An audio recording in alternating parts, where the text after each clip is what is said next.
What Robert Saltzman is perceptions, feelings, thoughts, emotions, beliefs. I can't stand outside of myself and judge anything. This is it.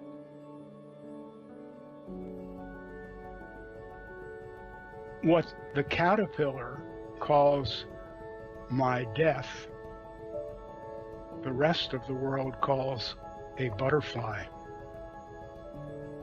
Robert's experience is that Robert has to keep dying. You're just distracted from seeing this thing. It's very clear.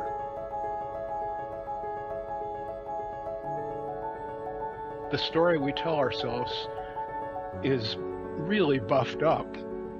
If I could see myself without that story, everything would really be okay. But it's just scary. Because you don't know what will happen when you awaken. You don't know.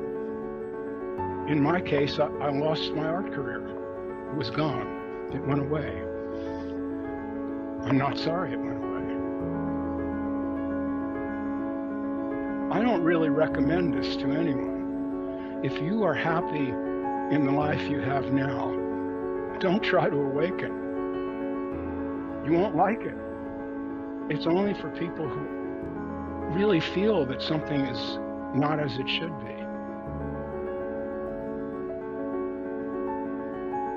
Who am I? Who is this I that is dissatisfied? But once you ask yourself that question, it's a big question, and it may not end for quite a while, and you may have to go through a lot before you get an answer to that, if you ever do.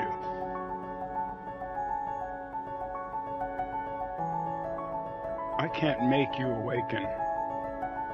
I can manifest that, manifest it constantly. And then when you start asking me about it, I can tell you what it isn't. And then when you come to me claiming to be awake, which is what happens, I can tell you, no, you're not. This isn't it. You may think it's it. You may feel good. You may think you're better than the people around you, but that's not it.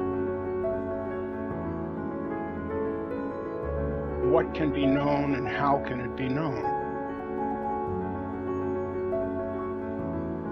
That's what each human being needs to find out, assuming that that person wants to be what we're calling awake.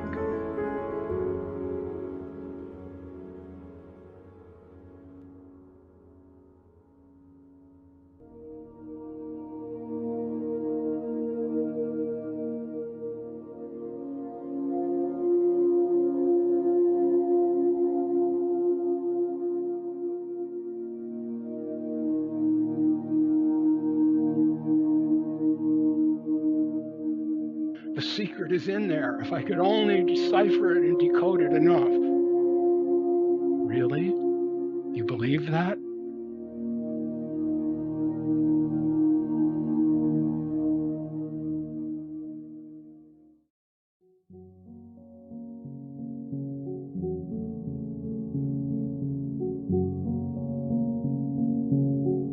I'm not criticizing the teachers. They have a role to play, and the role to play is to keep you entertained so that you don't awaken. That's why people pay the money. They don't want to get into something really deep.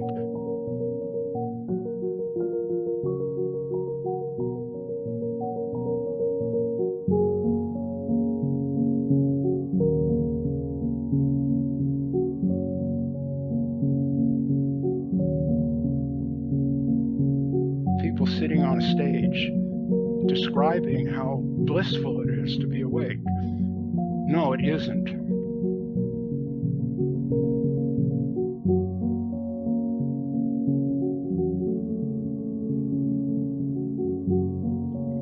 They believe they're doing something good. They believe they have found something and they want to share it.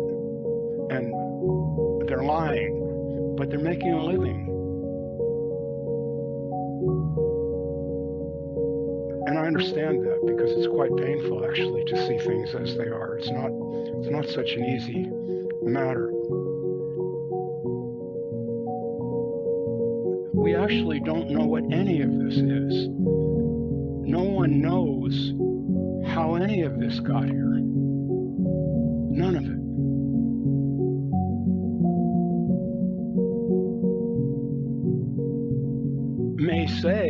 May call that not knowing God, but hanging a name on the incomprehensible does not make it real. It doesn't make it any realer than it is, and it doesn't explain anything. Nobody knows anything about how any of this got here, where it's going, what's it for, what it is. None of that. That's unknown.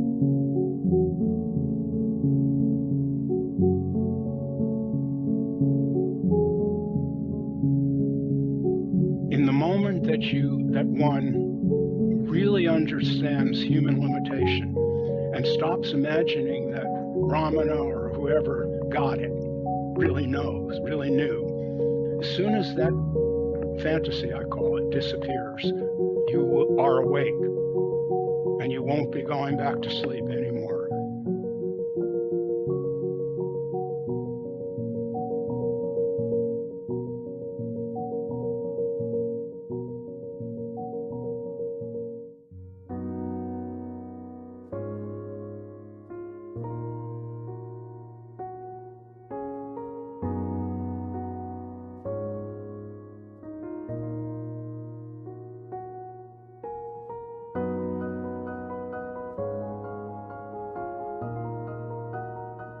A lot of people say they want to be awake, but they really don't want that. What they want to do is improve the life they have.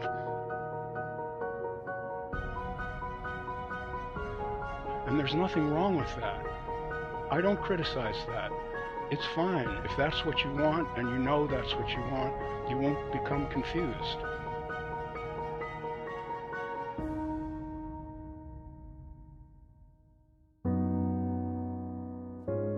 I only have one question. What's wrong with now? What's wrong with waking up right now?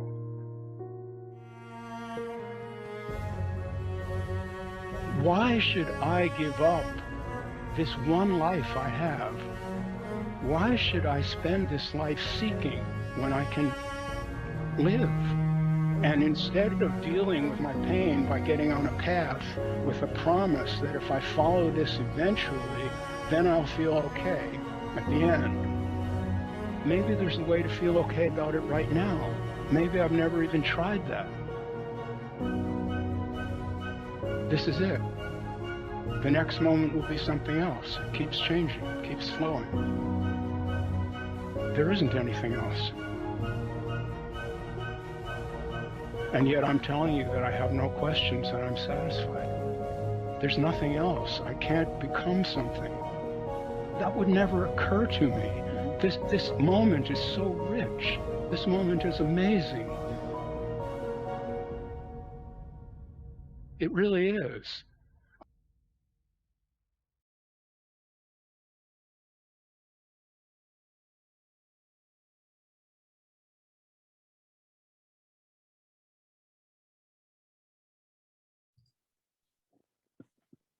Greetings, everyone, on the 7 continents and all the ships at sea. I'm Robert Saltzman, and I'm the author of The 10,000 Things and Depending on No Thing. And this is meeting number 2 of the 2021 gathering at Todos Santos. The genesis of this gathering is the 2019 in real life gathering that we had before COVID made travel and me difficult. People had been asking for a second gathering here in Todos Santos, but we've decided to do it virtually instead. So that's what we've got. This is a series of 10 meetings. This is the second one over the next 9 days. Each meeting has a panel of people who will discuss these matters with me and with you. If you're watching a live stream, you can send in questions and comments by chat, and Ricardo will read them to me, or maybe throw them up on my screen. Ricardo with me studio, and he is producing the live stream and also capturing a high quality document of this entire proceedings, which later will be made into some kind of document. So the panel for today, I would like to introduce. We have Sabine, Gary Goodman, Scott Murray, Tommy Phillips, Kathleen Clark, and Paul Cannell. Sabine, I'd like to start with you. You've had a lot of experience with gurus. Not really. Well, I had probably 4 months experience, fortunately. Well, I read Eckhart Tolle for 3 years, and that has helped me to look into a spiritual side that I never thought I would look into, because I'm not a spiritual person, luckily. So I went to see someone, and yeah, basically within 4 months, there was readiness here. It had nothing to do with me. Whether I consider myself lucky, I don't think so. I don't know. If someone explained to me how it's going to be, maybe I would have changed my mind. Well, some stuff has gone, you know, that personal stuff goes away, identification. But basically, as you said, I love when you talk and you really hit the nail. You keep talking about not being able to escape from this, because, you know, there was like a mental chatter here and lots of life experiences which affected me in a bad way. But like we get aches, we get pains in our body, and surgeries and stuff, and there is stuff you can't control. You can probably do your best to, you know, I mean, no longer as a person, but common sense arises, I presume, you know, like if you have a pain in your body, you take medication, or you see someone, naturopath or doctors, who can probably help a little if there is a surgery, but, you know, you have to look after your body. So basically, from what I can see from here, everything just happens the way it used to happen. I'm not better off. I'm not higher. I'm not a saint or anything like it. It's just silly even to say it. But yeah, basically everything just arises by itself. The thoughts, feelings, and emotions, they still go on. But yeah, gurus and the gurus, when you mentioned them before, they keep saying, or I call them like a, I don't know, cults. It's same to me, like spiritual cults. It pretty much, most tell you that like, you know, they don't suffer, they don't have a pain in the body, and, you know, you no longer think about past or future, therefore there is no pain, or you get healthy. You make it or you don't make it, you've got no choice. That's how I see it here, you know. You don't know anything. No one knows anything. And I agree with you when you say that. Thanks, Robert. Well, yes. So who are some of these people that you have met in life who claim to know things? Well, I don't know. Pretty much what I see, I don't read much. I never read much. And what I've seen on the internet, like there was someone in the family who basically followed everyone and everything. And now I can see that it's lots of crap, because kind of when you live like that, without that identification, you see that most of these people who speak, they're not telling the truth. Everyone says like, oh, I'm the special one, everyone else is crap, you know. Like, I just don't see it that way. I don't see anyone special. What annoys me is when people keep pictures of these gurus, looking into their eyes, believing these people have something they don't. And regardless what you tell them, I know it's not their doing, but it just doesn't get through, you know? It does not get through. I never held picture of anyone. Like, my message came from Nisargadatta's student, it's Bob Adamson. He helped me tremendously. But I was there for like 10, 12 meetings. That was enough. And it wasn't my doing, I never meditated. Like I did probably 10 times or 12 times because my ex used to kind of get me to meditate, but it was kind of just some experiences. Sometimes the thoughts would be like crazy, but it was always for me. It was like meditation happens now. For me, life is meditation. I watch the birds in my garden and I watch what they do, and I watch the skies and the wind, and you know, and they teach me. They teach me every day, every second now, like even now, you know, I read them and I just enjoy watching them.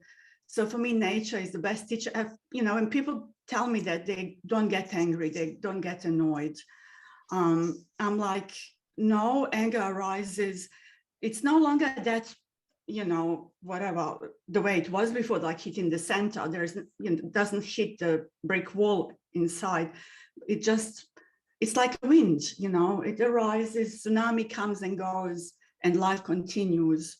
For some probably doesn't, you know, depending if it hits you or whatever. But yeah, the birds, you watch the birds and they get like, they start a fight, you know, and they like they fly off, and that's how we are, you know. Just watch the nature. That's what I'd say. They're the best gurus, because all these people, unfortunately, we love to be special. We love to be like famous. Like the other day, I read some of these teachers. I just someone posted something, and he was slamming everyone, probably including my ex-teacher. You know, he didn't name him, but I know he thought him as well. I'm like, it's not, you know, it doesn't mean if readiness wasn't there that someone didn't help you in a certain way. You know, if person is there really genuine, the way you say it, Robert, I find it really genuine. You don't claim you've got anything, you like a friend. And I think all these people who wear the robes, Westerners especially, in India it's a tradition, so that's okay for me. But Westerners, when they wear the robes, or even if they, you know, say, oh, I'm in a pain, oh, all these are assholes, but I need the money, so go fund me, I'll set it up, go fund me, give me some money, because I'm, you know, I'll tell you that everyone else is bad and I'm a good, you know. We all have this bit of, I think that Ramesh used to say, you know, ego is still sort of, bit of ego is there. I don't know, you can say it is there or it's not. I don't, it's another whatever label. But in order to live, we have to have something here, you know.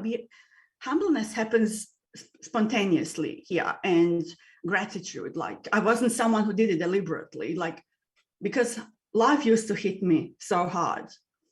And it just slapped me like all the way. And once you just, one day you say thank you to tram driver, and you feel you thanking yourself, you know, and that kind of stuff happens. But it was nothing I produced deliberately, like, you know, as a person. So I find myself, I don't find myself higher. I find myself like more like, sometimes I go, oh my God, there is a laziness here. And I feel like instead of doing 10 things, I just do one. And it just, I'm slowed down, because I used to rush ahead of myself, and I would, you know, think about the future. I'll lose my job, you know, this and that. But yeah, basically, I think, you know, life prepares us to see this, but if you don't see through this, that doesn't matter.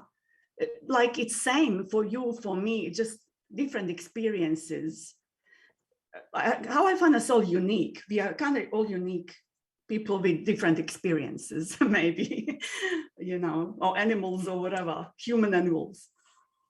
So, yeah. So if I understand what you're saying, for you, the spirituality is not really the center of anything. Is that right? No. For me, spirituality is a cult. It's no different. I'm sorry to say this. I'm not sorry, actually. I know people get upset when they hear this, but I'm not sorry. I don't know why, but I know kind of somehow I sense, because you don't need anything or anyone to be. I'm on my own, sitting on the couch, and that's it. The whole world is with me, you know, and it's not like, that's okay. You know, I don't need 100,000 people to feel completed. yeah, sometimes if I feel company, I just, call someone, or we go out for coffee, we go for a nice drive, group of friends, and we go drink beers, we have we drink wine, and then I take my medication. I get probably worse after that. And I take my medication and stuff. My bones hurts, I take osteoporosis stuff, and, I see my doctor when I have to, then I get grumpy. And, it all it's similar. Like, I would never tell my son to look into this, to be honest. He goes to me, Mom, but you're still I saw you getting out, saying something to neighbor, they upset you because they make noise. I said, that just happens. It's easier. You see me still, but I said, it's different in a way, because I just get out and words come out. I said, I surprise myself with what I say because it's not planned. So, yeah. Well, I like hearing you because it's like hearing a bird chirping. Very beautiful. Annoying one.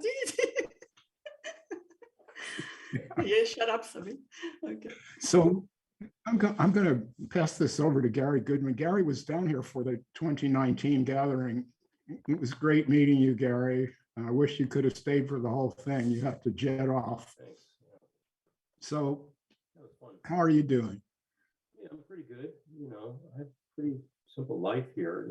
I've got a house, a wife, animals. I'm self-employed. I spend a lot of time working on the house, doing carpentry and remodeling and stuff like that. I don't have any spiritual practices. I don't have a spiritual life, so to speak. Spirituality doesn't interest me. Watch TV, exercise, that kind of stuff. Well, you told me that your wife was a goddess, and you meant it. Actually, everyone's wife is a goddess, and if you don't get that, then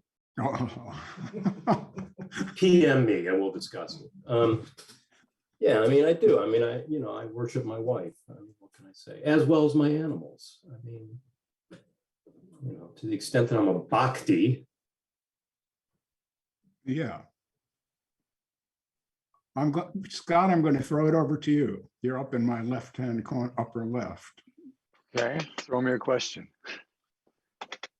Well, I don't have any questions for you. Do you have any for me?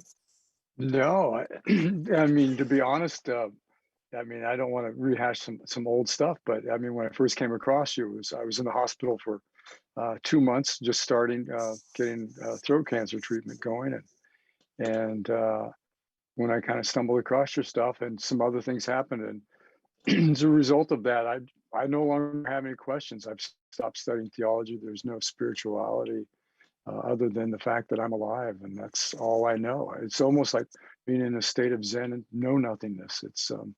It makes for really short conversations sometimes. It's just like, I don't know. How's your throat now? It's great. Yeah, it's still clear. Got one more checkup in, and then I'm probably good for it. It'll have been 2 years, and so yeah, it was just one of those things that just popped up, and there it was. And as Sabine was saying, it's just, the body does what it does. That's one of the things that became really clear to me. Is this thing about wanting to control. We think we can control our bodies and live to be forever or whatever. And, once the food gets swallowed, the rest of the stuff just happens on its own. And why would the rest of life be any different than that? It just is what it is. Yeah, I like that. I think I wrote my books too well, because everyone who reads them doesn't have any.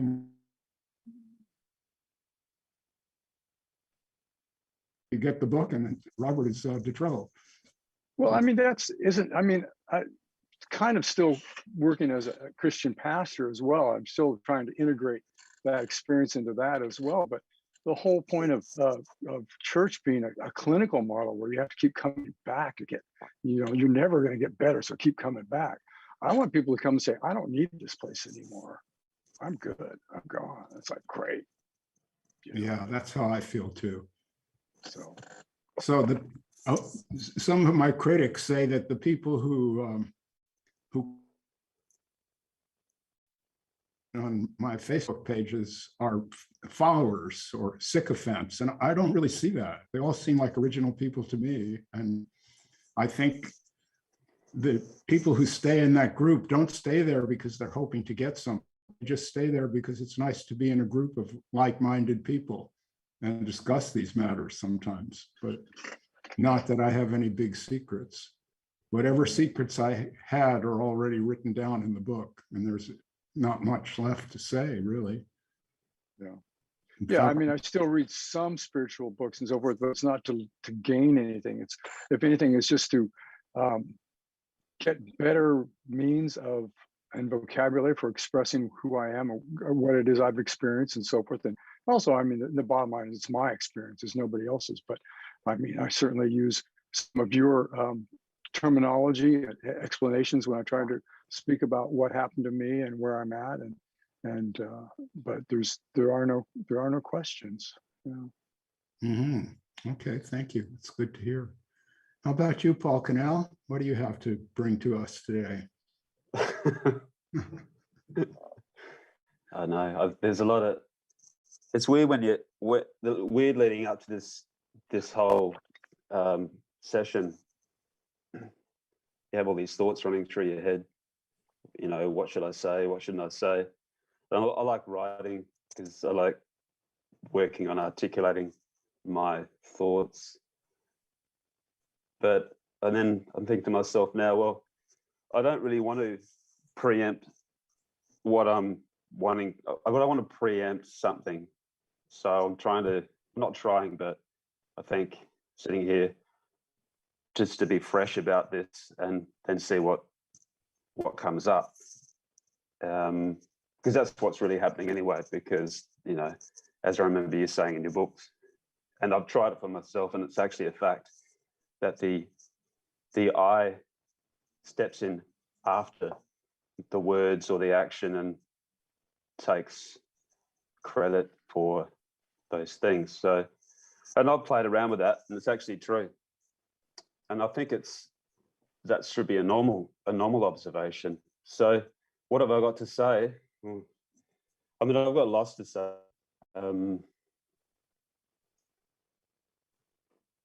Usually when I'm sitting here and I feel like to say something, I get quite nervous, but I think that's just my nervous system, its habits and that sort of thing. So I don't mind being vulnerable enough to say that I just get generally nervous. I'm a natural anxious type. I was born that way, so there's nothing I can do about that.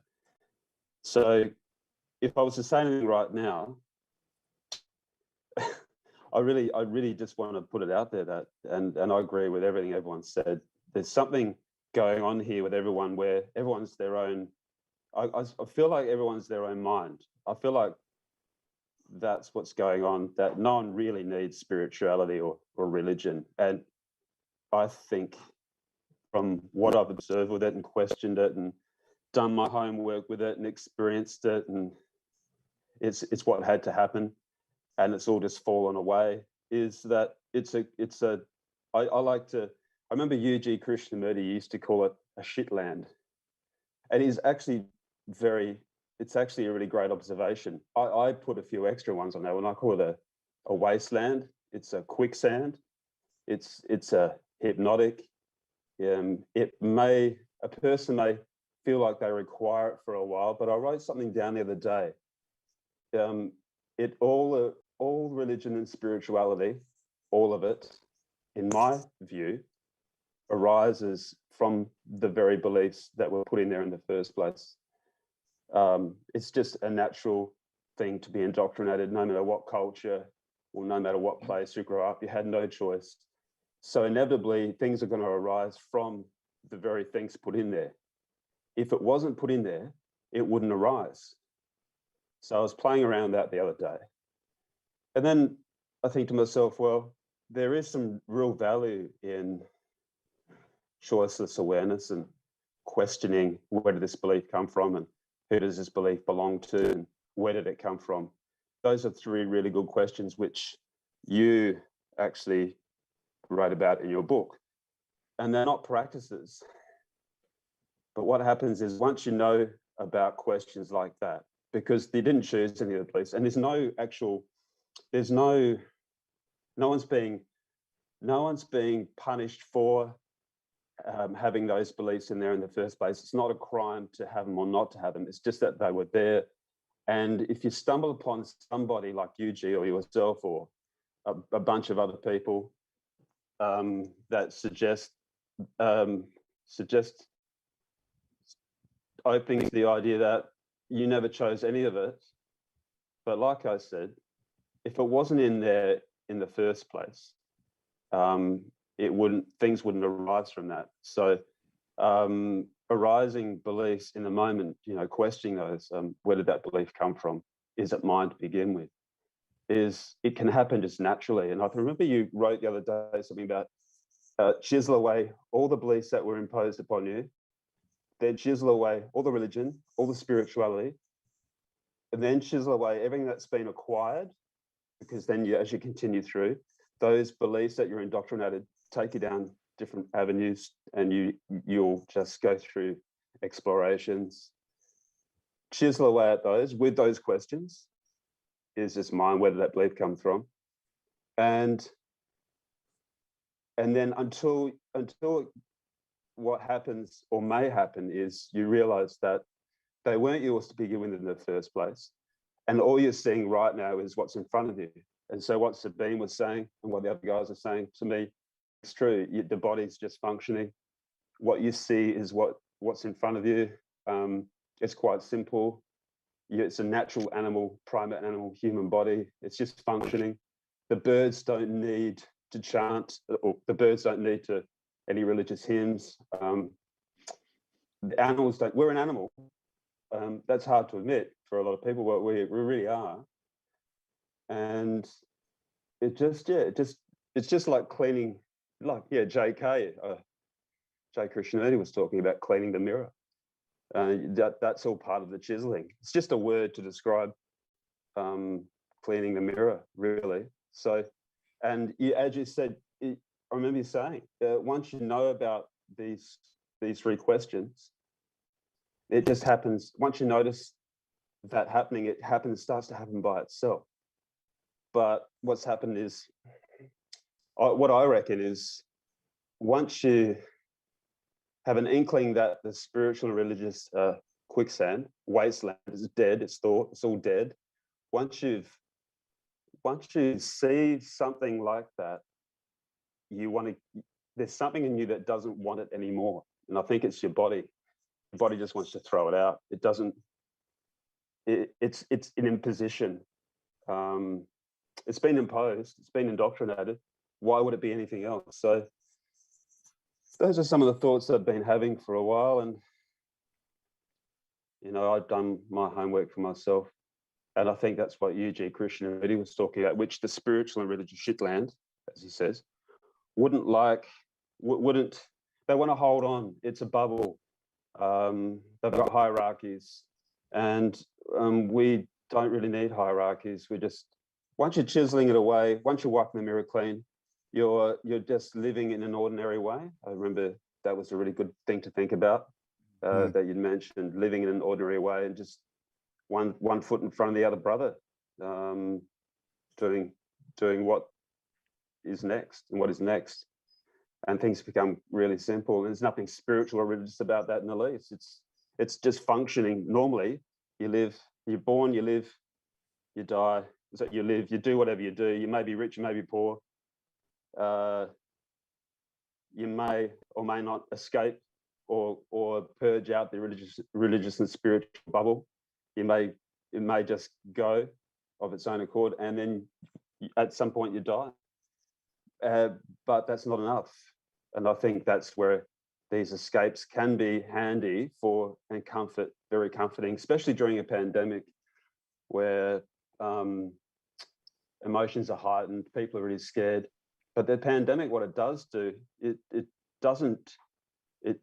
shows just how mortal we are. And there's definitely lots of more cults springing up, more modifications of religion and spirituality springing up now than ever before, which is natural because people are looking for escapes. And I think I mentioned to you the other day, that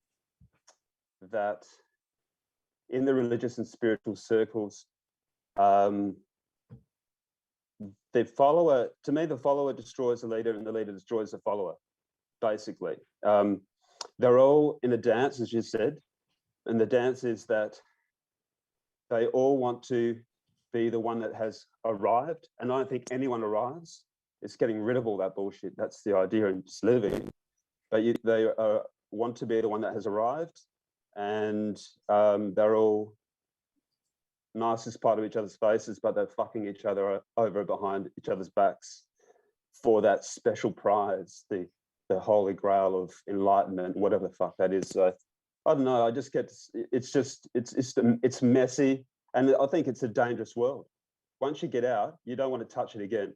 The very seed of it is division, fragmentation, and violence in its entirety. And I actually mean that. It's dangerous. And I was lucky to just do when I was doing my homework for years, go into little groups just to observe quietly.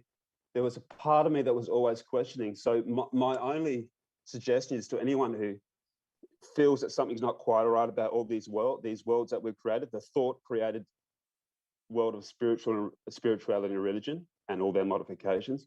If there's just something you can do, just have a part of your mind that is questioning quietly. And you never know.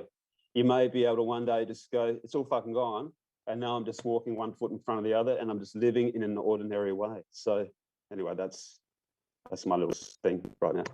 So yeah, that's what comes to mind for the moment. Well, as I understand, that's the holy grail of enlightenment, is the sheer ordinariness of life, and it's just the profound beauty in that. Well, I'll be honest with you. The ordinariness. I'll be honest with you. I don't even see it as a holy grail. I don't actually. There's the other side of these things where you have people that say they walk around going, I want to see the wonder of the world and see the beauty and everything, and that's a form of, I don't know, and to me, I'm like, I just think it's I don't think it's anything at all. I mean, if the word, there's this thing between UG and JK that I don't think Judo Krishnamurti or UG Krishnamurti are at odds with each other at all. I think they're like two guys sitting in a boxing ring just playing around, but I think they complement each other quite well. JK actually said the word is not the thing. UG said the word is the thing, and I think they're both correct. So in relation to what I'm saying, I don't really think there's any holy grail at all. It's just, I don't walk around in amazement or even awe. In fact, I'd rather some days feel quite raw and other days feel really good. But they don't last very long. But when I said the word is the thing, what he said, my understanding of that was that JK said the word is not the thing. So he's saying you see a tree, but you don't really know what it is without the name. But for sanity purposes, it's really a good thing you can't help that. UG was saying the word is the thing. Well, it is, because you might as well just call it a tree. But if you try to make anything else out of it, then you're in trouble as well. So I guess in relation to my experience is, I don't walk around thinking it's any more than what it is or isn't. It's a very sane thing to have learned, is that the tree is the name. It's like Rob said, Robert, I remember saying, it's not something, but it's not nothing either. But I'm okay with it being a tree. But when it comes to heaven, hell, chakras, God, enlightenment, reincarnation, whatever, those are just like add-ons. I mean, I think it's important for a child to learn that the tree, for sanity reasons, that's a collective agreement there that is very sane. But anything apart from the natural stuff, I don't really.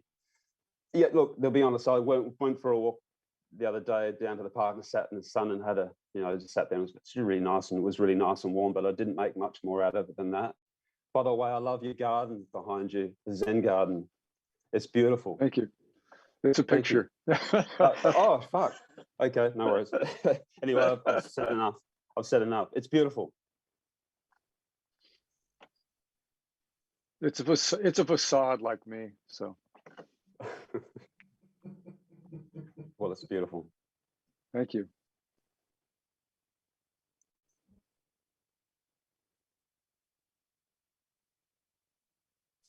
I wonder if there's anyone watching the live streams who wants to throw a hat in the ring here with a question or a comment.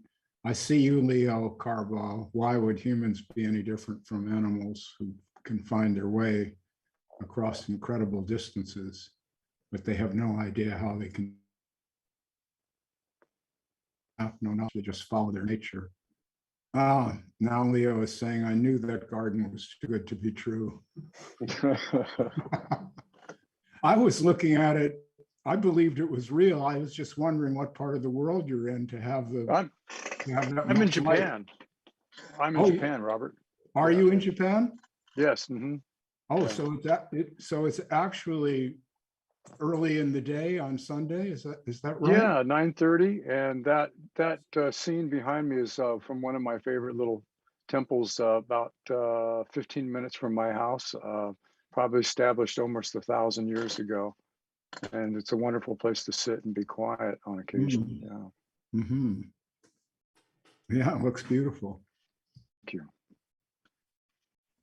Well, I'm fortunate here to live in a very unspoiled part of the world, Baja California Sur. We're about 900 miles south of San Diego. 900. Wow. Yeah, we're right on the Tropic of Cancer here, and the town is growing. A lot of expatriates are now wanting to get out of the U.S. and come down here and live. Yeah. Yeah, I spent a little bit of time in Cabo, but yeah. Yeah, but I can walk out of my house and be in the desert in 2 minutes or on the beach. It's really a fortunate situation.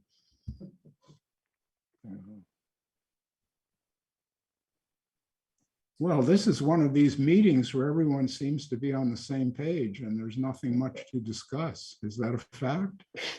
Robert, could you maybe elaborate a little bit more about, at one point I caught you saying, not this morning, but in some of your other stuff, about, how do I phrase this?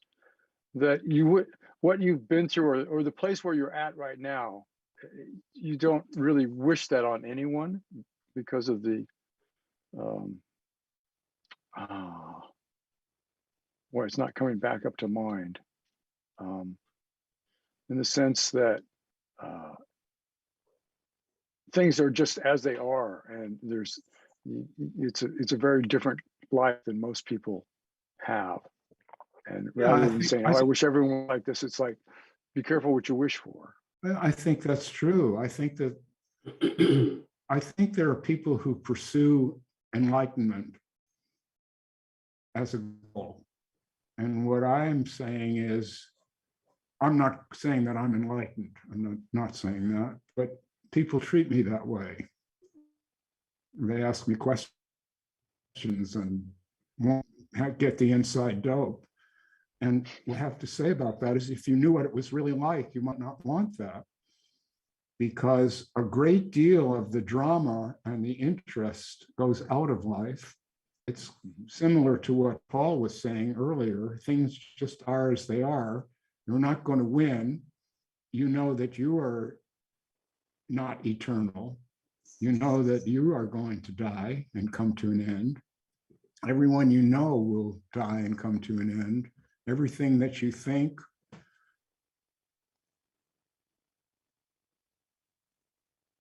it is, all your accomplishments, they will just fade to nothing.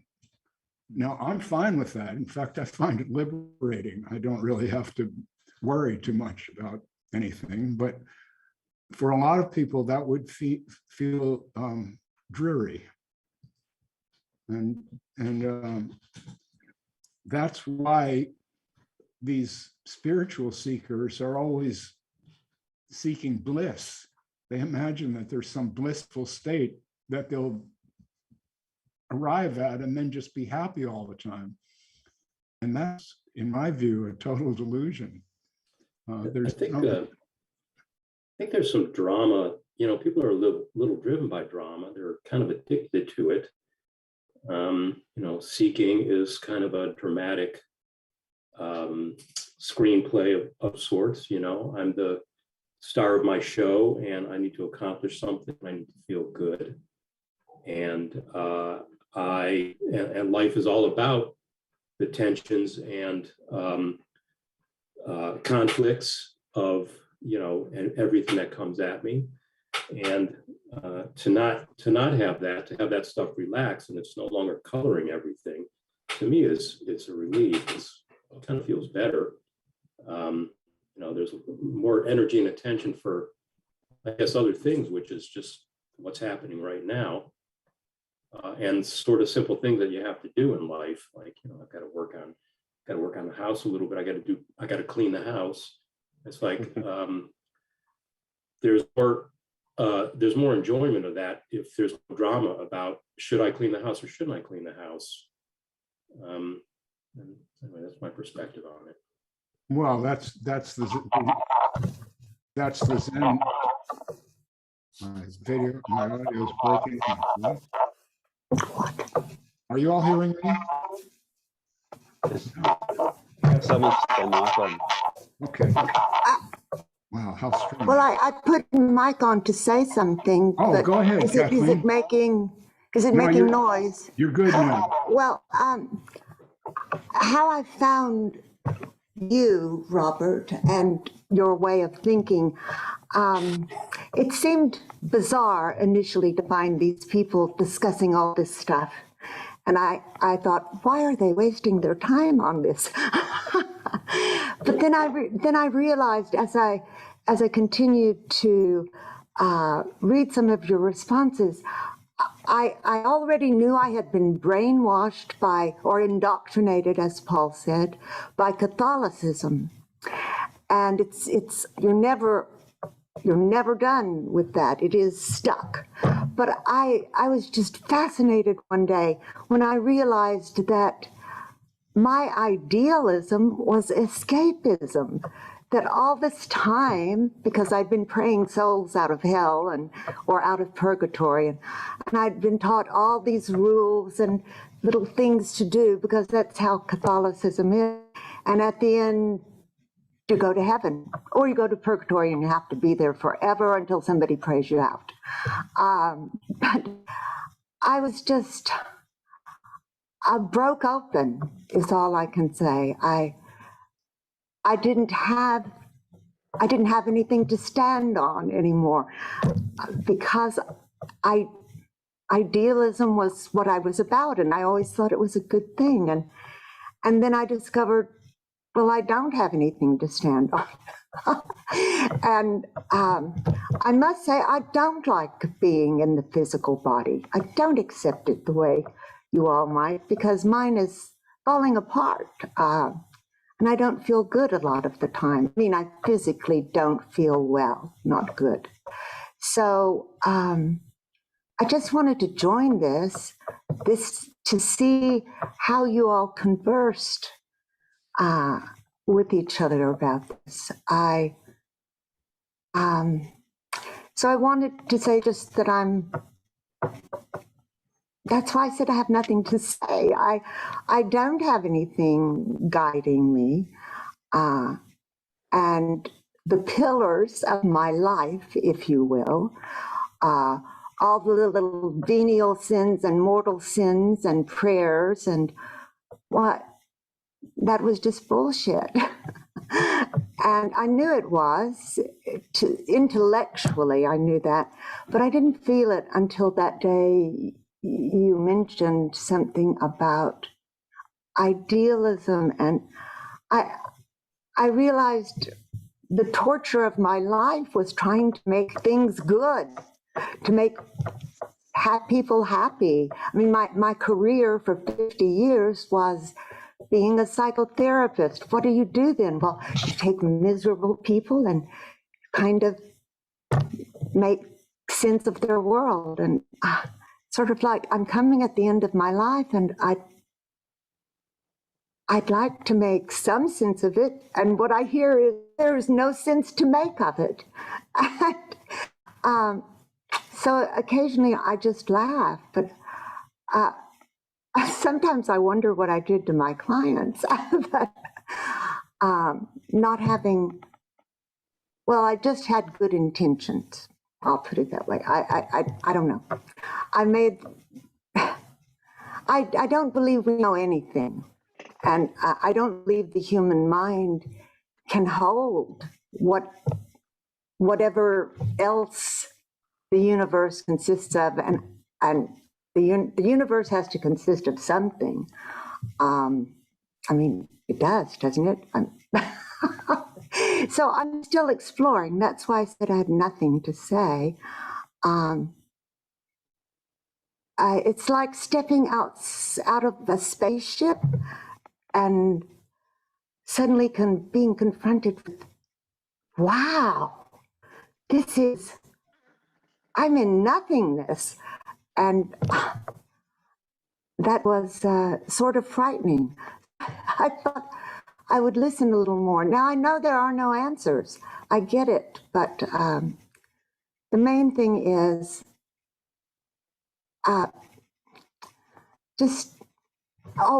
and I don't do, as Gary said, I don't do spiritual practices, but I do a lot of ecstatic and 5 rhythms dancing. And I call that, well, I've had a lot of insights, but those would be about this individual Kathleen's life. So that's why I said I have nothing to say, because I'm still out in outer space. So that's all. Yeah, you're in outer space with the rest of us. Well, yeah. I wish I could go, I wish I could be like a Jehovah's Witness who knew, all I have to do is blah, blah, blah. Do you really wish that? No, I wish it wasn't a secret from me, but obviously it is. And I got all twisted up when all these rules, and I believe me, I tried to follow them to every degree. But then I got introduced to these woo-woo, what I call them woo-woo people, who, yes, they were trying to be enlightened. And I knew I never was going to sit still for that, because I don't have time. I just can't sit still. But I'm here because you all seem to be on a thread of something, like a little thread from some garment. And I don't know what the garment is, but I just want to learn more about not knowing. I guess that's, I guess I just didn't get enough ripped out from under me. Well, I think if you turn off your microphone, it will help me, because I'm getting a lot of feedback, and then I will comment. I think Gary mentioned before that his approach is like kind of a Zen thing, where you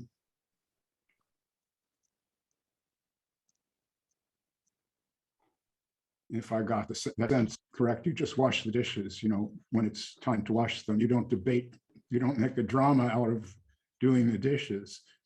That's well, I get pleasure from it. Yes. So my approach is that I do not know anything about ultimate matters, and I have no way of finding out anything about ultimate matters. There's no authorities. I mean, I'm 76 years old. I'm this old guy, and I've been around a long time. I've done a lot. I'm not an authority, then no one is. That's my idea. See, so there aren't any authorities because I don't know anything special.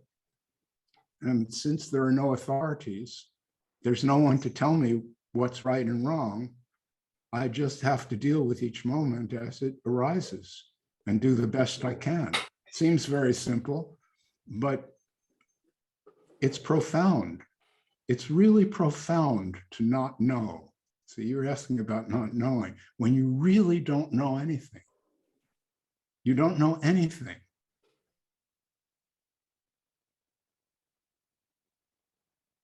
Know anything about it. You're not certainly not religious, so you're just here. So you don't have any beliefs. There's nothing to argue about with anyone.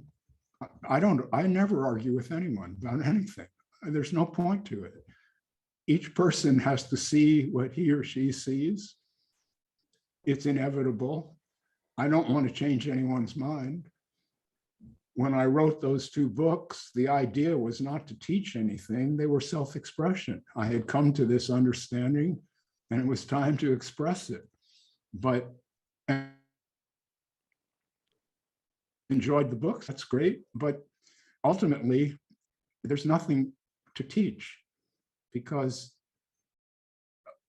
each one of us has to make our own adjustments to the life that we lead. You were mentioning that you're not feeling well in your body.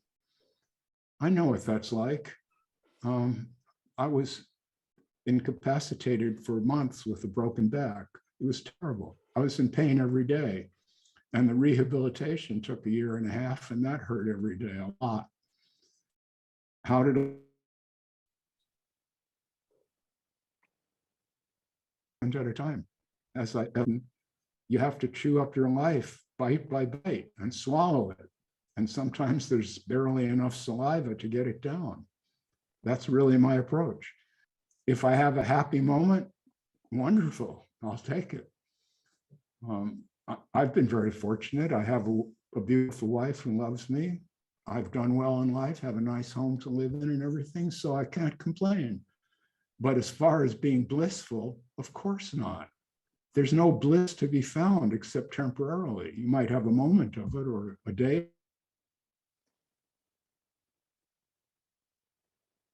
People are seeking, which is some kind of permanent ecstatic state. Breaking up? Yes. No, You're back. You're back. I don't know what it is about my audio here. Probably I break up when I start to talk nonsense. Now you're making sense. Yeah. I Let would me jump see. in here. There's a couple of questions here. Yeah, Kathleen, if you had headphones, that would help. That's what Carson Boyd said, and he's right. I have a question from David Mann, if you, Okay. so it was a little earlier in the broadcast. David Matt asks us on the chat. Needs. Let me repeat because I wrote that. Okay, you've said that everyone has egoic needs. Oh, I see it. You Could said you that everyone explain has those egoic further? needs. Could you explain what those egoic needs are? Yes, very easy. We need food. We need water. We need friendship. We need sex.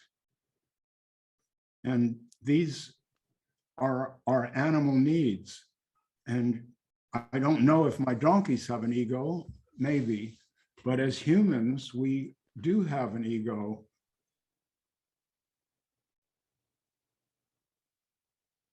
And tries to fulfill them. If we don't get the needs met, we will find a way of seeking them out, even if it means pushing someone aside. And that's what we call the ego. I mean, ego means I in Latin. So the ego is this sense that I, Robert, want this, and I'm going to get it. See, that's an egoic need. When that relaxes and I have a moment of not needing anything, that's a feeling of fulfillment without getting anything. It's like Scott was saying, he likes to sit in that Zen garden. Yes, because you can just sit there. You don't need anything else. You just sit. See, that's beautiful. And the thing that I discovered in my own life is that I don't really need a lot, and I can just really sit. And if I need something, and like a drink of water, I'll go up and get it. But I don't need approval at all. I'm free of it. I don't need fame, although I seem to have a little of it without really trying. I don't need much in the material world. And so it's a state of relaxation. Ricardo and I are having fun doing this. We're not getting rich doing it. No one's paying us to do it. We're just playing around here. And it's great. See, I have a friend. He's producing this. He's sitting here to my left, and we're having a beautiful evening. And we're all together with you. And it's very human. So my egoic needs are being fulfilled without much stress and strain. See, it's really a natural thing to just get the little bit that you need. Paul Cannell, I know, practices this. He works in a humble job. He just goes to his job and enjoys that. And when he's not there, he goes, sits down somewhere and enjoys that. Am I right, Paul? Yeah, I work in a health shop in a market, and what I like about it is it's hard to find a sort of a job that you like. Number one, which I enjoy health shops. A lot of them can be overly religious about gluten-free and all that stuff, but this one's pretty down to earth. And I know for quite a few years I was working with conscious labor and voluntary suffering, which doesn't sound very much fun, but it actually is interesting because you can walk around carrying like a 25-kilogram bag of oats.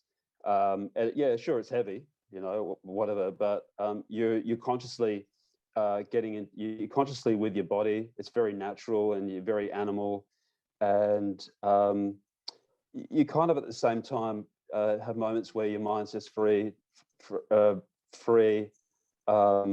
whilst you're doing it all. A little bit like, what is it the other day? It's don't go out, don't step forward too far and shine. Don't go back and withdraw. Just stand still in the middle. Just like you do your job. And it's a fun job, and you don't have to spend too much time with one person, so you get a lot of people. And then, yeah, when I finish that, and I find it more play than work, I get home and it's become really simple. I wanted to actually mention something that I agree with Gary, and it reminded me of something about all this that I thought about for years.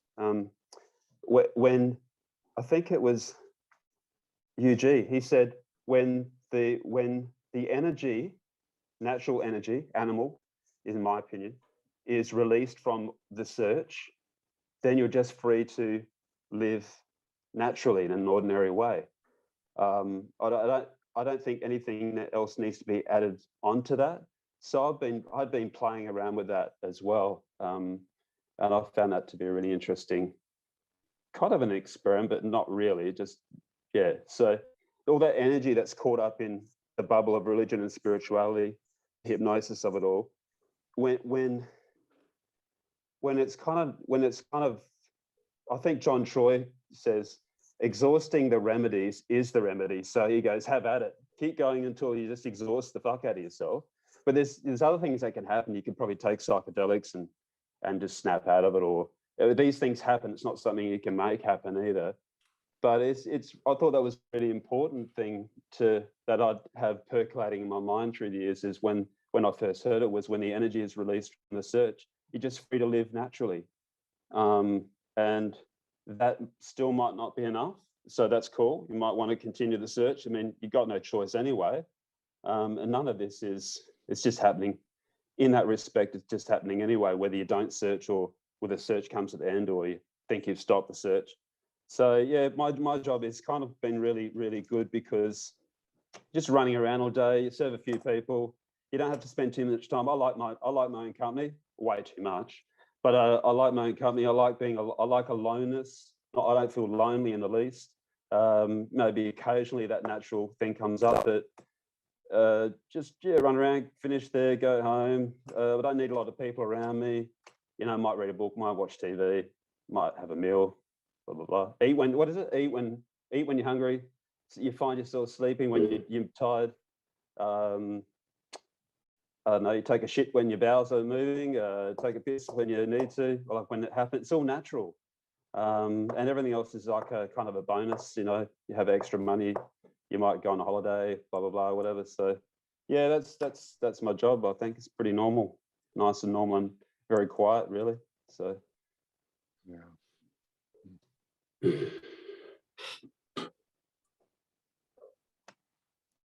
Well, let's not understate pain in life, because even though life is simpler when you're not in a obsessive seeking perspective, doesn't mean that the pain goes away. It doesn't mean that your addictive patterns don't persist, or that the I thought doesn't, reliably and repetitively reassert, and that desires don't come and capture you and sort of take you away from peace. None of that stuff really ends. There's still, anguish, fears. It's just there's more presence to it. There's no less avoidance, maybe. Watching addictive stuff happening is interesting.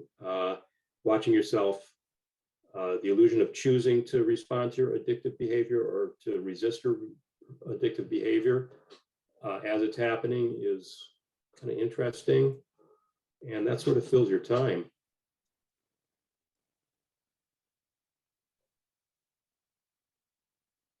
Somebody? Anybody? yeah, I think actually in response to that, I don't think it has, from my perspective, I think they're all just, whatever happens is going to be different for everyone and their own subjective experience. So whatever I feel when I feel it. And so, I'm not choosing what I'm going to feel next. The narrator may come in after and say, I did choose to feel that, but I'm going to feel despair. I had a moment of feeling fear the other day. There's a few things going on, obviously, with the pandemic. So I just found myself feeling it. It didn't stay for protracted periods. It left when it left. So, none of this. When I look at the whole working with my own life, having had the energy being hijacked by some search, and not really doing it anymore, because I see the search for what it is, a futile action arising from something you never chose to be indoctrinated within the first place. That has absolutely nothing to do with downplaying anything. In fact, you're just naturally open to feeling what you're feeling. You just don't complicate it with another futile escape hatch of avoiding it. And if you avoid it, so be it. But it is what it is when it is. Like, you feel what you feel when you feel it. So whether you downplay it or not, that's not my experience. Right now I'm not feeling that. I'm probably feeling a bit nervous because I don't usually speak too much. I'm more of like to write down my thoughts. So my voice gets a little bit shaky sometimes when I start to talk a little bit about, articulating stuff like this, but that's just me. And so I'm not downplaying that either. So, but anyway, that's my response to that. Well, you sound okay to me, Paul, and I enjoy reading your musings very much. You're a good writer. There's a question here on the chat. Let me read that and we'll try to approach it if we can. Let's say someone is really ambitious, wants to get ahead, but at the same time, he realizes that he is not causing things to happen. What does that look like? Is it even possible?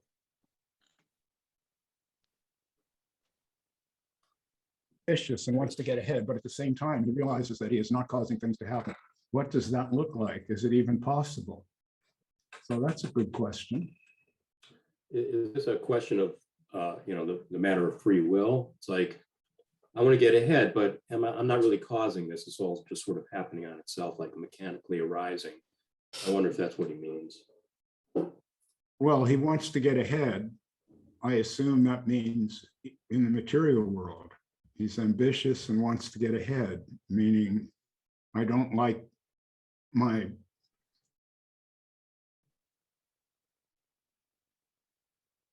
I want to move forward into a higher category. That's how I understood it. If the live stream person, if I have it wrong, correct it. But I'm taking it on that.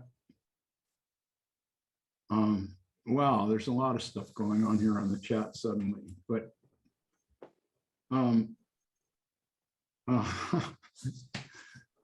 wow, I'm distracted by all this stuff that I'm reading on the screen. This is so interesting. But I mean, ambition and dissatisfaction just arise, and you experience, you are conscious of them. You notice I'm ambitious, I'm dissatisfied, and there's some compulsion coming up. I want to change it, and then you get into a desperate state where I desperately have to change this. I have to avoid this feeling, this dissatisfied feeling that's just kind of taken over right now, and it's raised my my heart's beating a little bit too much. I'm not happy. I'm despairing, for instance. And, when I'm in that situation, first of all, it's like, oh, good, I've noticed that. I'm not totally dragged away by it. Now I notice, now there's a little bit of space around it. What am I going to do? I kind of just meditate a little bit. I just sort of drop into just being with whatever arising without messing with it, without trying to change it, do anything about it. And then it's gone. It's going to come back, right? This stuff is reliable. The things that always drive me, that I'm conditioned, that's, deeply ingrained in my neuroplastic brain, is going to continue and slowly change, if at all. And it'll be because there's pressure for it to change, because of things in the environment or what have you. But that's just the stream of consciousness, things arising, noticing them, and then passing off, and then the next thing arising. And if ambition is what's happening to you, or dissatisfaction, what's going on in your life, it'd be weird to expect it to be any differently, really, that you wouldn't have any problems or wouldn't be dissatisfied with this moment, because that's just sort of how it is for us. The only thing to do is to drop in and be with it. I don't know what else to do. And that is life. That's the enjoyment of life, is being with what's arising, pain, pleasure, whatever it happens to be.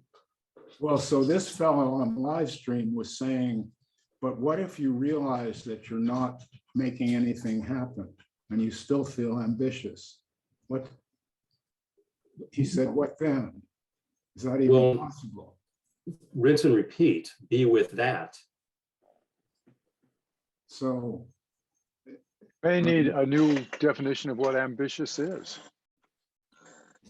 That is, for me, I've over the years have developed an idea. When people ask me what I do, and especially the Japanese, they really want to know what your true vocation is. And I do so many different things. And they, well, which one's your real vocation? And I tell them it's play. And sometimes when I play, I get money. Sometimes when I play, I don't get money. But I try, and whatever I do is with a sense of play or an attitude of play. And that's, just kind of redefine that. And he may have to redefine what ambition means within that context. You can be ambitious without getting a huge bank account and becoming famous. I think it may be a sharpening of what that means in his context, maybe. this person who asked the question just told me that I had it right. So the interpretation is that he's not satisfied with his either economic or social status and would like to advance that. no reason why he shouldn't, is my response. And to do it consciously is the difference between suffering through it and not suffering through it. So if you were Kathleen Clark and he was your psychotherapy patient, what would you say, Gary? If I was Kathleen Clark, a psychologist, well, I'm not a psychologist, and I'm not a teacher, and I'm not a public person. So I would counsel him, just like I said, presence really is the only alternative to jumping out of presence, you know, and if what you want to do is plan your future, absolutely plan it and be present with as you plan. I mean, know yourself, you know, see yourself and know yourself as the one who's planning this thing and who's doing something.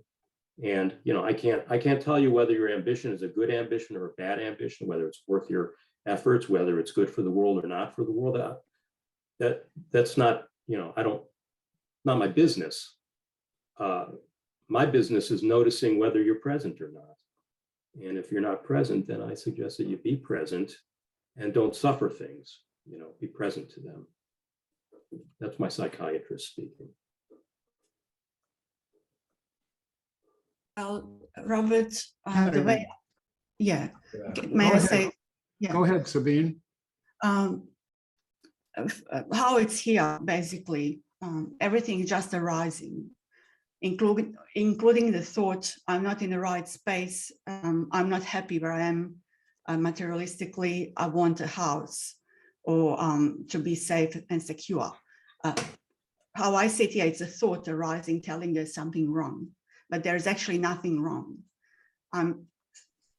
Like, it's okay, you know, the blood is still flowing, you know, words are coming out, like there's aliveness here, you know, everything's just happening by itself.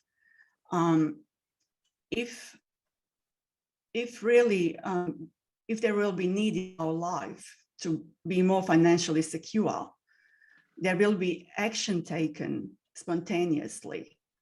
And we'll do something about it, same as going to the bathroom, you know, it's just like spontaneous, or you don't think, you just go to the bathroom. Like this one, like yesterday, I was asked by my friends, oh, are you okay? Like for today, for gathering, oh, I said, I haven't forgotten about it. I'm thinking how to exercise today, how to do the rehab for my arm.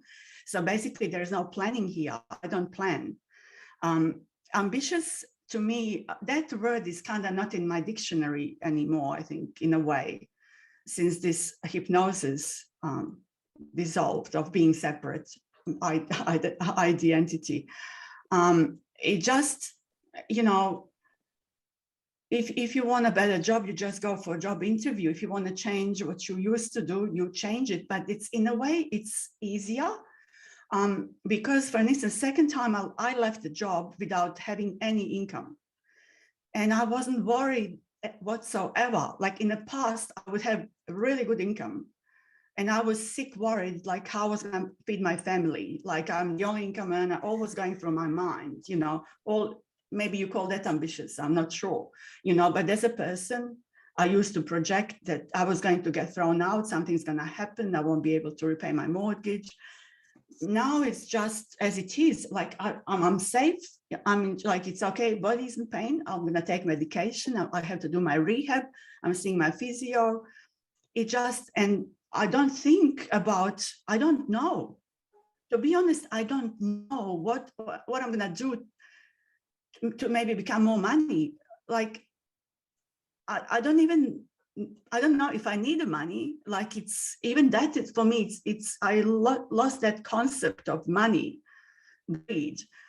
I see lots of spiritual teachers wanting to be ambitious, that this is why I find, actually, to be honest, that most spiritual teachers are narcissists, because they want to be seen, they want to be famous. They went to all these teachers for 20, 30 years, They learned all that lingo, and now they want to become someone special. I find that most humble people are like insignificant. They're doing their job. They like whatever. They're not ambitious in a way. I mean, yeah, that probably that might arise. I don't know, but you know, I don't plan on getting rich. If that happens, it's gonna happen. But will it do anything for me? Like, it's just the mind telling you, you know, I'm not satisfied in this moment. So you might achieve something now. Like you'll buy a house now, another house that you dreamed of.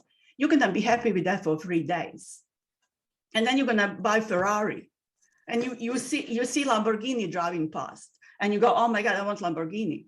So that's a personal. I think that comes from ID. Like I used to be into fast cars before. Now for me, just give me something to drive that is safe and, you know, they will bring me place. And I bought myself an electric scooter and I broke my arm. You know, you can't, and I was really happy. I was like, oh my God, like a child. It's a childlike, to be honest, how it seems here. Like I would be in my scooter just speeding and all of that, and I broke my arm, and then I was like, oh my, down. And I was telling my surgeon the other day, I said, I'm really depressed because I said, it's almost depressive, because they told me 3 months and they told me the whole year, you know, like it will take me to recover. I'm like, Jesus, I was going to start working as a personal trainer. So it affected my life. So even if I planned something, you know, this happened, and I've got no clue what's going to happen next moment. I did not know I basically had a glimpse. I'm like, if I fall, the kids, they're going to cut my leg. And I had the motorbike jacket on and everything. And I'm like, oh, you know, I felt like aluminum's there, but if it cuts me in the middle, I'll break my arm there. It's exactly what happened. I couldn't stop myself from going. I had a little insight it was going to happen. It's crazy. I had helmet on, and I was, for a second, I won't go there. It's, you know, that road isn't safe. But I couldn't be bothered taking off the jacket and the helmet and everything. And, you know, this is what I'm saying. We can, it's just the mind calling the labels ambitious, not ambitious, humble. Whatever we say, it's a label, but we like the birds chirp, like we have to, you know, express ourselves in words. So I said you were like a chirping bird, and you took me seriously. Yeah. One other analogy that may or may not work with this ambition is the thing about the stock market. If you're investing in, or, you know, trading stocks or whatever, you do all your homework, you're picking the stock, and then you've got to choose when you're going to enter, stop loss, when you're going to take profit, all of that. You make your plans, and then the stock's going to do what it's going to do. You know, the underlying thing that makes it all happen is totally out of your control. out of control. You know, and you just have to go with what you're dealt. Yeah. As it comes through. So, Well, so there was another comment on the chat, Carson Boyd. And Carson will be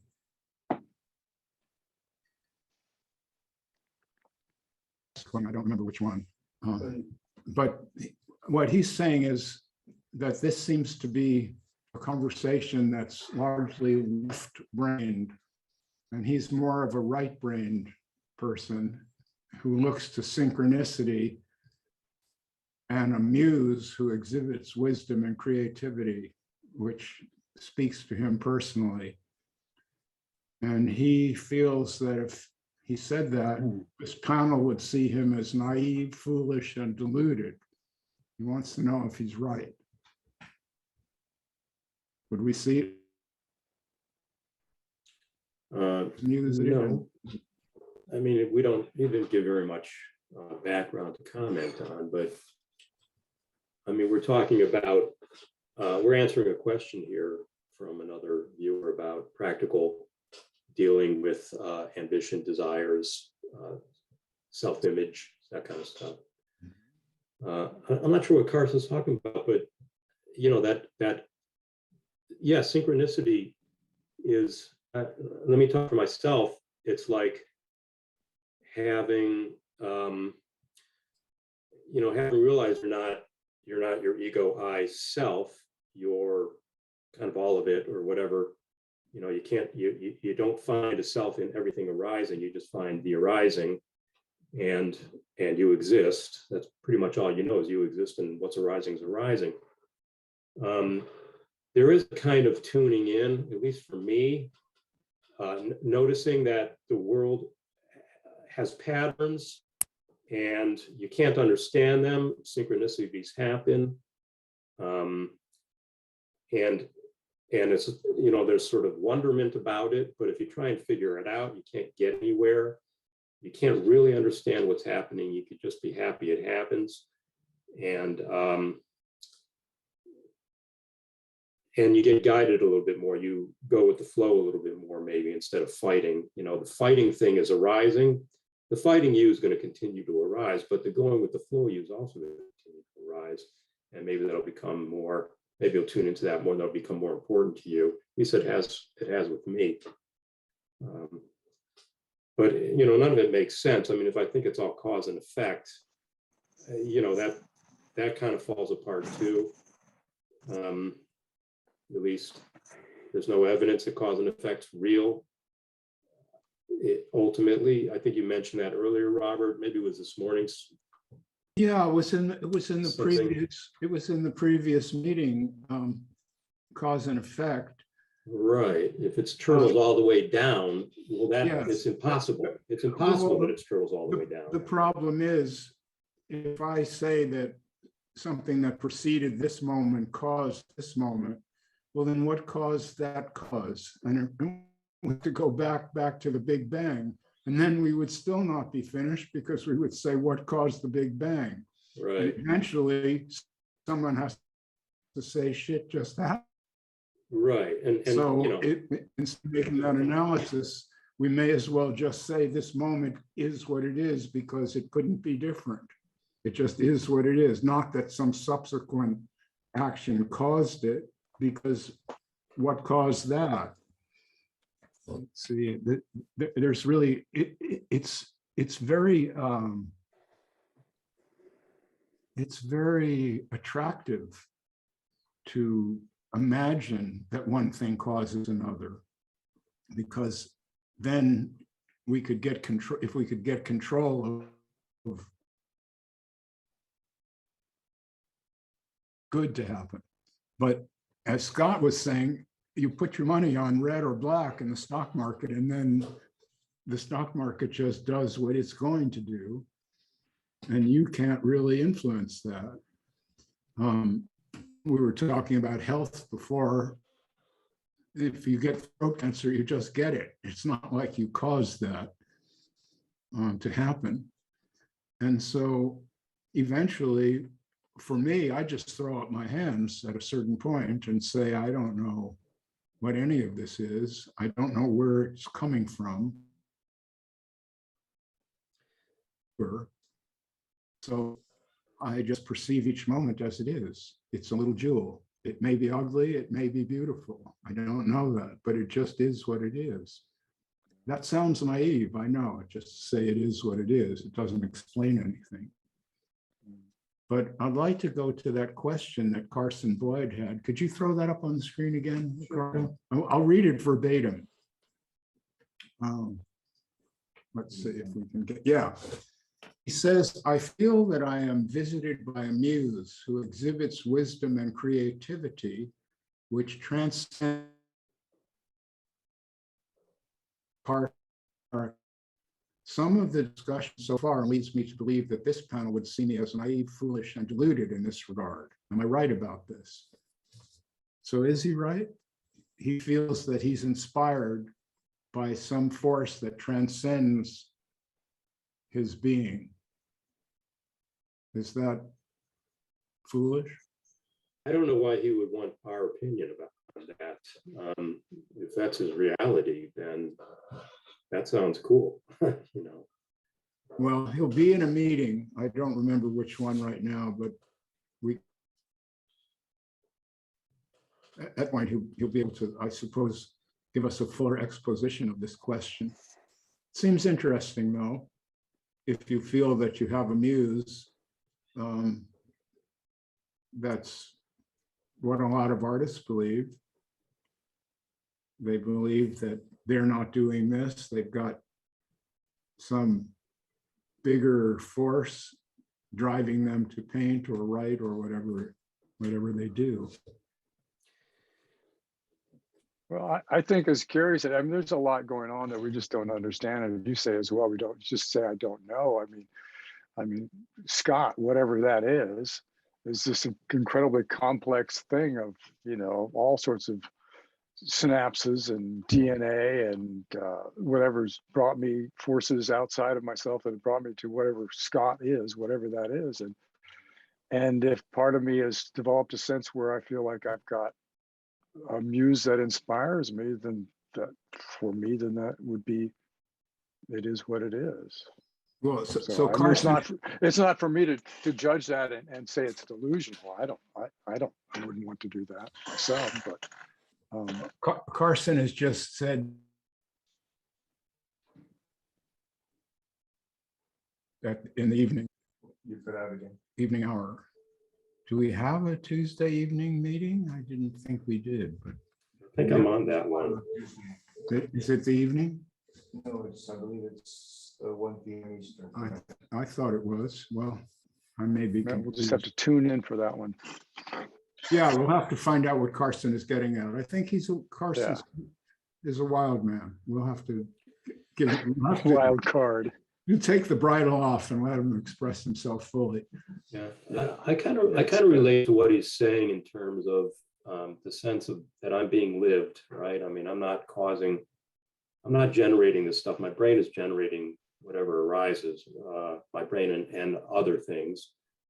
And to the extent that I'm not doing it, something's doing it or nothing's doing it, but I'm not doing it. So the sense of being here as the life of something is, I guess, analogous to a muse. Just being here right now on this panel is, not something I'm actually doing. It's just being done. And, the sense of a muse, if you wanted to characterize it as a muse, that's as good as any other way to look at it. Mm-hmm. Well, here's a question. I'm glad we're getting some questions now from the chat people. This says, Robert, you've talked about preconceptual awareness. Is that related to the unconscious? That's from David Matt. Okay, David Matt. Preconceptual awareness, is that related to the unconscious? Well, the unconscious, we don't want to reify that and imagine that there's actually a thing called the unconscious. The unconscious is just what we don't know.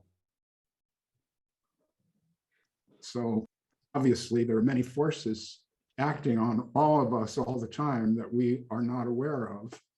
We are not conscious of them, but it's not as if there's this world somewhere called the unconscious and there's all of this stuff floating around in there. I wouldn't look at it that way. The unconscious is everything we don't know. So preconceptual awareness, I think that's actually Jody Radsick's term that he brought into the conversation. He'll be in a subsequent meeting also, maybe two of them, I think, one or two. But what he meant by preconceptual awareness, what he was trying to explain is that what is called awakening or enlightenment, simply that you don't know, that the awareness that you have in the present is really coming from some wellspring that is invisible to you. That's the preconceptual. And that when people seek enlightenment, they're trying to make that conscious, but you can't. It's subsequent to concept. So if something is non-conceptual, you can't talk about it. Mm-hmm. And so part of the understanding that I have is there's a great deal that can't be discussed with anyone, even oneself. So we may wish that we could figure this all out, but we can't. And as soon as we really understand that, I'm not going to figure that. I will live and die without figuring this deal out. Wow, it's so liberating. You're off the hook. You're really just okay. You could go sit in the Zen garden and breathe, and that's fine. And I find myself doing that a lot. I just walk around. I like look at things, enjoy my visual sense, and I don't have to name those things. I don't have to say, isn't this a beautiful rose, for example. I don't need to name everything that I see. I can let the preconceptual awareness just enjoy it. And David, I don't know if that gets to the core of your question or not. But that's what I think. That's what we'll have to ask Jody when he comes to to his meeting. But I think that's the basis for what we call awakening or enlightenment is when you understand that your feeling of knowing comes from a mysterious place, and you don't really know what it means to know something. It's beyond words. It's not magic. I'm not saying that. It probably is rooted in the nervous system. I'm kind of a materialist in that sense. I think the brain is part of the feelings, and I don't think coming from some universal consciousness or something. They may be, I don't know that, but it's not my feeling. My feeling is that we're animals, and this is what an animal nervous system does. The donkeys that I have create their world, which is a lot more focused on sound than mine is. Their ears can rotate, they can hear two different directions at the same time. Their hearing is incredibly acute. They can hear something that takes place miles away, literally miles away.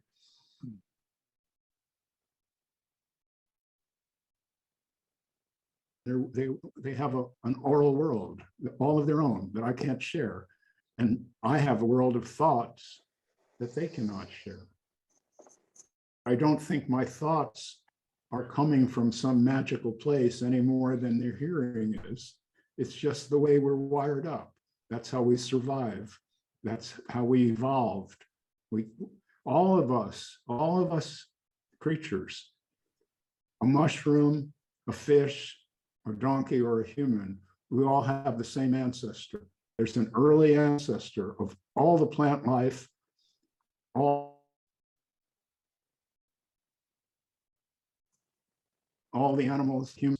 There's one ancestor, and that's at the root of the family tree, and that branched out, and we're on one of the branches. And we happen to be probably at the top of one of the branches. But that doesn't mean that we're different from a mushroom exactly. We're all cousins. We're all related. And so I like to see the world that way. I'm not saying that defines anything, but it does take the religion and the magic and the God stuff out of it.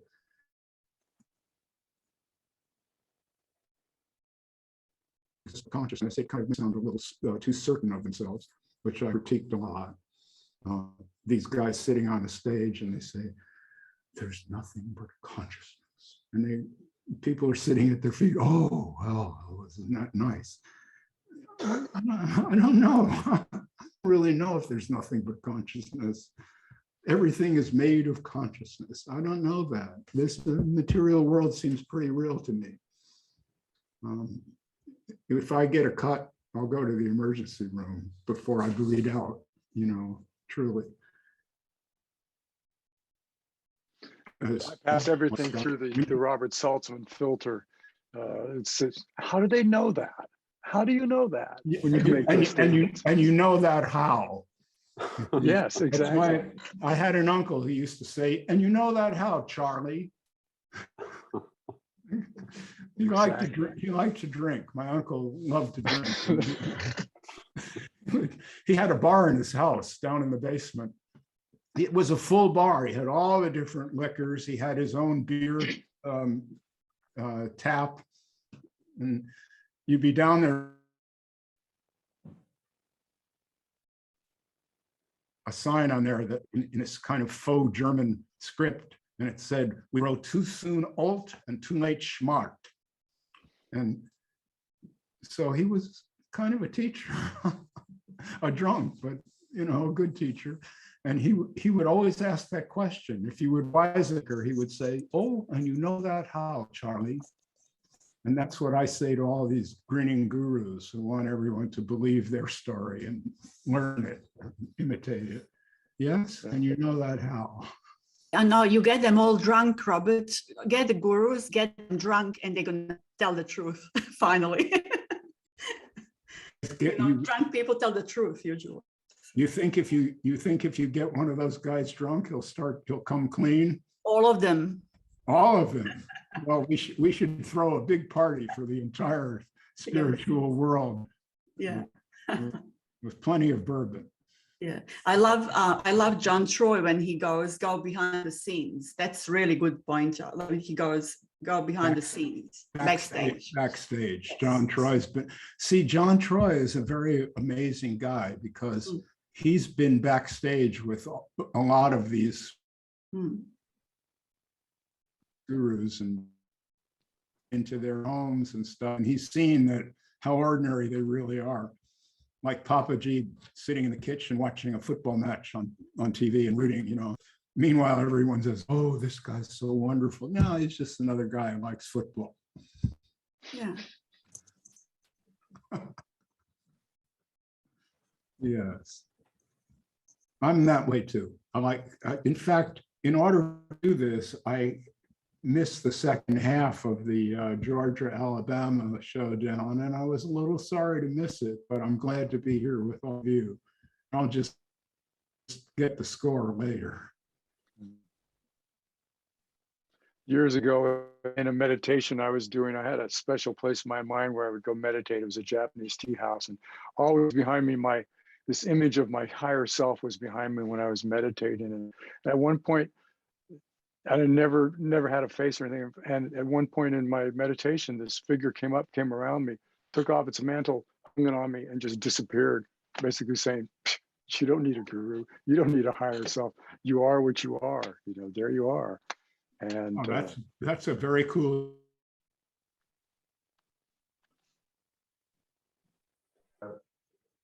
Did I cut out? Oh, yeah, you cut out. I said that's a very cool experience, Scott.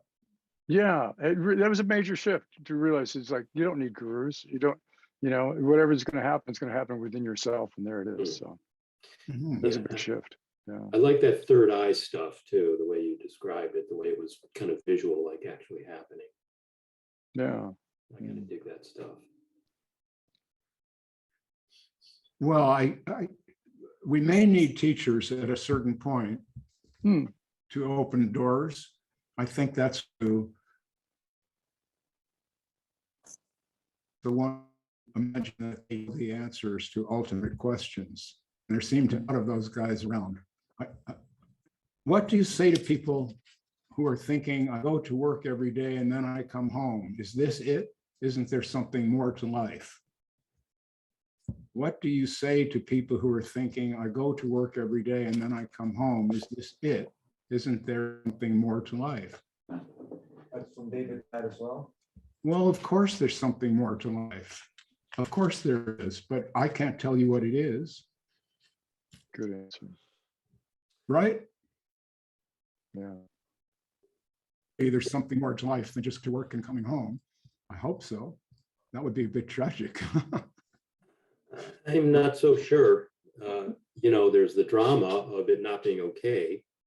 You know, the drama of, you know, is there more to life? I mean, that's a drama. The question, the desire, the yearning, you can have yearning without have it blowing it up into a Broadway production. Well, just be with your dissatisfaction, you can do that. Yeah, well, but just to speak from my own heart, for me, there's a lot more to life than just going out and making a living and coming home. That's good to do if you need the money, of course. Good to go to work and But what about the love I feel? That is, what about cherishing even a physical object that you really love?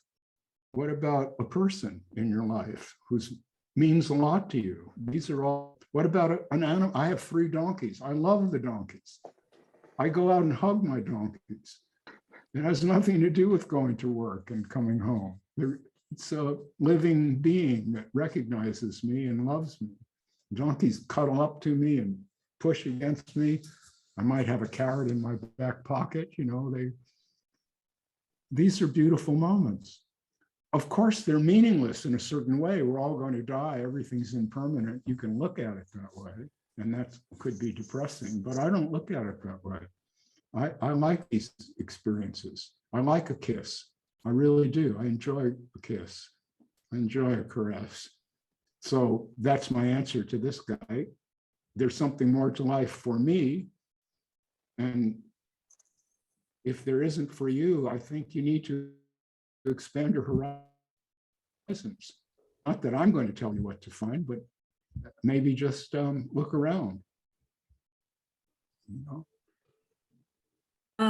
Robert, this question is kind of, I can sort of relate to it as when I was a person. For years, I was asking myself that question: is there more to life than going to work, feeding the family, making sure you have, you know, meals and, you know, paying the bills and stuff? All of a sudden, it changed on its own accord, like I had nothing to do with it. That's how I see it now. Like it just, yeah, life did it all. I'm in a totally different situation today. For me, maybe priority now is I like to travel maybe, and you know, places I like to, like, it's not for me, it's like even sitting in my garden is good enough, you know. Like if I'm on a beach, I'm enjoying the beach, doesn't matter. And sitting on the couch is good for me too. I don't know, I don't have many needs at the moment, but that question no longer arises if I have to, you know, go to work. Well, as you said, it might change. And if you really, inside yourself, you just deeply know you don't want to be there. And the people can be difficult at work. And you spend actually more time with people at work than your own family. And these are usually people you don't even like, you don't want to see in your life. And for me, to be honest, it's more difficult now working in back office. That's why I left it. I had no fear. I just cut it off. It just happened. I just decided I couldn't do it anymore. Like I decided, but it happened. And yeah, it's good not to see these people who are really, I like to talk to say that they're wearing a tucker bag over their heads. They can't think really much more than what's, like, you know, there from that, they can't see much.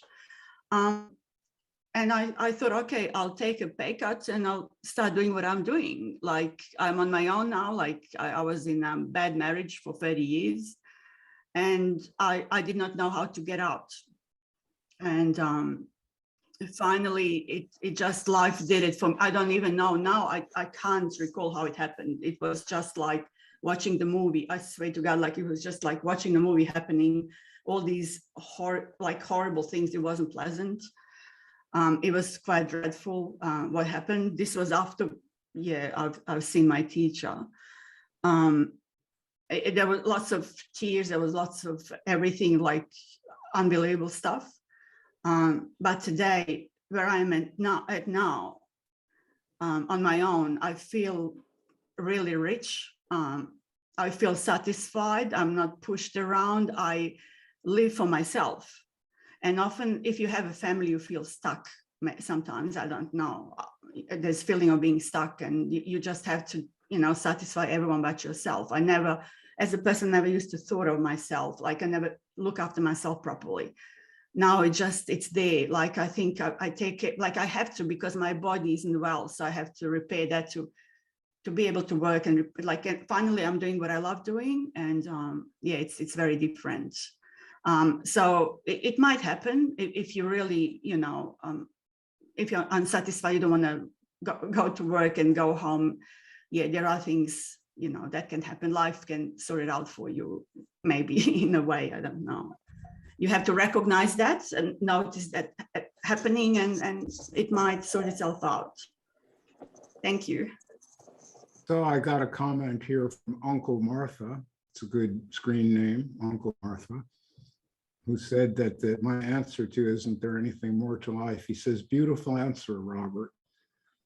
And I think that's a really simple answer, that what we have in life is living it, coming into contact with whatever. It could be a living being, could be another human, it could be an animal, it could be a flower in the garden. It could be anything that's not about going out to work and coming home and being bored. Can I interject with something there, Rob? Robert, for myself, with that question in mind, what I've found through the years, or lately now, is the last year or two, is I agree with Sabine, like living your own life is really, really interesting. There seems to be more space when it's not cluttered up with ambition and all that. With ambition, ambition doesn't really interest me, but because there's more space, there's more things just flow better, and you don't go to be way to appreciate things, but you just things are really simple. And I think when this whole idea of more to life is different for everyone, it could be something as simple as just sitting in the sun in the park like I did yesterday, and not labeling anything or making a big deal out of sitting in the park. But I sat there and I went, oh, and I just went, oh, this feels really good. That was enough. Things do change all the time, but I think of where I'm at now, and the people years ago, a lot of ambition around me. When you're younger, you think you have to have all this and all of that. That's cool. It doesn't last very long when you have it either. But I'm glad I'm not haunted by crushing ambitions and solid plans, and things seem to be working out just a little bit better when you're sort of not as cluttered or haunted by a lot of that stuff. And I agree with you. I'm happy just sitting on the couch. Before I know it, I've been there for about 5 hours, and that's pretty cool. I've got everything I need. So I think that's important, is nice to have some of those basics taken care of, which was a real learning experience and an unlearning as well. But can I quickly say, if I cut out, is because my mobile data may run out. Just wanted to let you know that. So if I disappear from the screen, that's because I may have run out of mobile data at some point. So just thought I'd let you know that. So here's another comment or question from Jean Eden. I'm curious about this question. Is there anything more? And your response, Robert, about love. Is love strictly a neurobiological impulse? That's a really deep question. Wow. That's a seriously deep question, which I've been asked many times in different forms. Hundreds of times I've been asked that question over the years. Because, as I was saying before, I'm kind of a materialist. I believe that this world evolved from matter into, not that consciousness was there first and that made the world. I see it the other way around. Probably what we call consciousness evolved in the same way that these bodies evolved. I could be wrong, though. I don't know that. So yeah, that's right, Carson, 1 o'clock on Tuesday. So is love strictly a neurobiological impulse? Well, maybe everything is strictly a neurobiological impulse. So what? That doesn't mean it doesn't mean that it's not important. Doesn't mean that it doesn't show up as something other than that it actually shows up as inspiration and divine, gift showered on you. you know, and Yeah. Well, go with that. to me, a loveless life is a sad life. It's still a life. There's nothing wrong with it exactly, but it's not a question in my mind because I do love. I don't ask myself why, if it's just neurobiology, it's a feeling. Love is a feeling that you have. It's an openness. It's an appreciation. Yeah, I love myself very much. I love Robert. I really do. Robert's cool. And I love people in my life and animals, objects. You know, it's great. I mean, I have my dear friend here running a whole show over here. And I told him earlier, I really love you. And I meant it. I love you too, Robert. He says he loves me too. See, that is, so what if it's neurobiological? It's still happening. I mean, everything may be neurobiological. Everything may be just chemistry or just physics. I mean, energy's all vibration, right? And patterns, and that's where we're at. And it could be that love is this vibrational pattern that reaches deepest and strongest of all that we know. We just haven't figured it out yet. Just so we don't know, but it could be. Yeah. So the thing that I feel about love is that when you love, and you really love, and it could be a person, place, or thing, could be anything, your world expands. You're not locked inside yourself. The love is an opening. It's an opening to whatever you love. I love language. I love to learn new words. I really do. I love that. If somebody hits me with the word I've never heard and I look it up and I like the meaning, I feel this sense of gratification. It's almost sexual. I mean, it's beautiful. Oh, a new word. You see, this is really special, but it's not, so what? I mean, it doesn't mean anything to anyone else. It's just meaningful to me. And that's how I feel about all. We're all in our own world. You know, each one of us has a world, and that world is not the same as the world of the person next to you. I wrote about this in the 10,000 Things, where these two guys are standing on the street corner and a girl walks by and one says, boy, I'd like to cut a slice of that. And the other guy says, shut up, that's my sister. You see, and it's the same stimulus, but it's two completely different worlds. And that's our situation, as I understand it. Each one of us is a sense of awareness. All the mystery behind that, I don't know if it's really neurobiological or whatever. That's not really so important. To me, that world is fragile. When, I mean, I'm 76 years old, I may be having a bit of dementia already.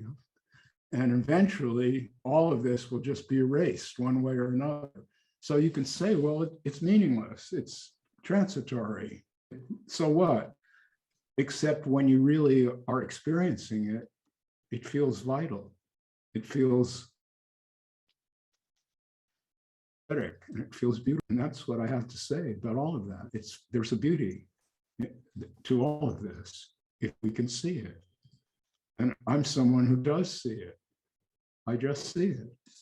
And that's my happiness. And someone else can say, oh, well, Robert, that's just neurobiological. Okay, fine, good.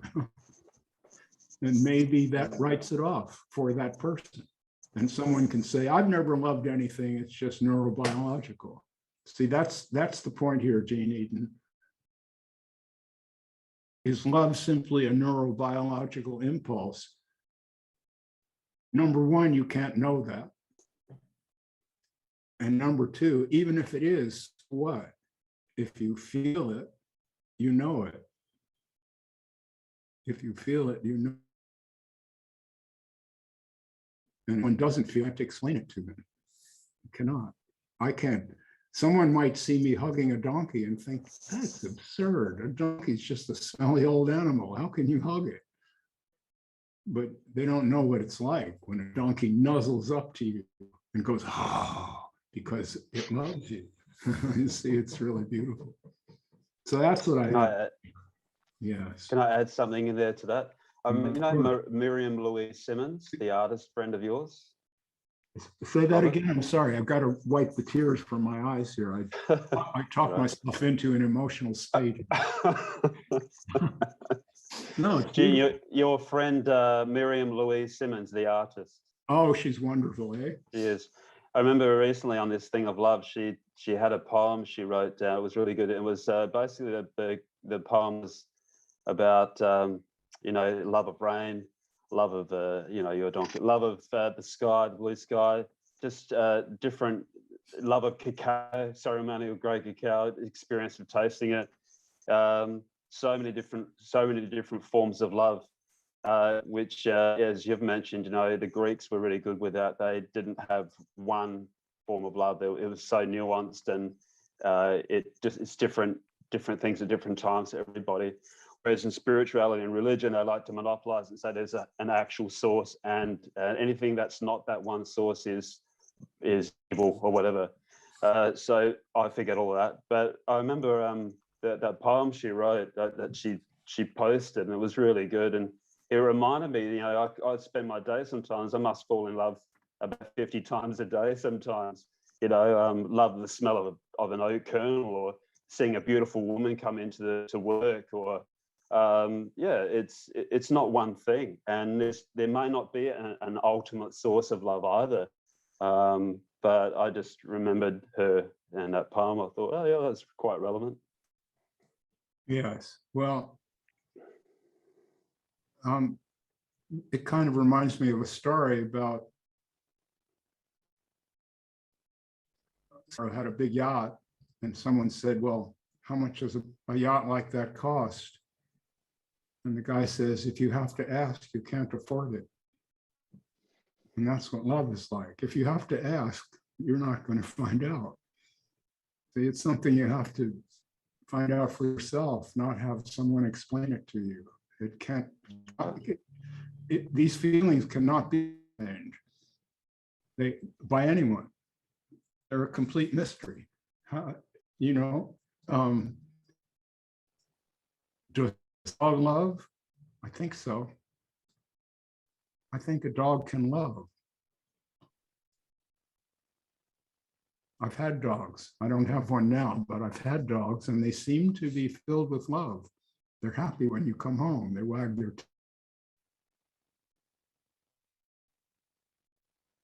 Seems like love, but no one knows.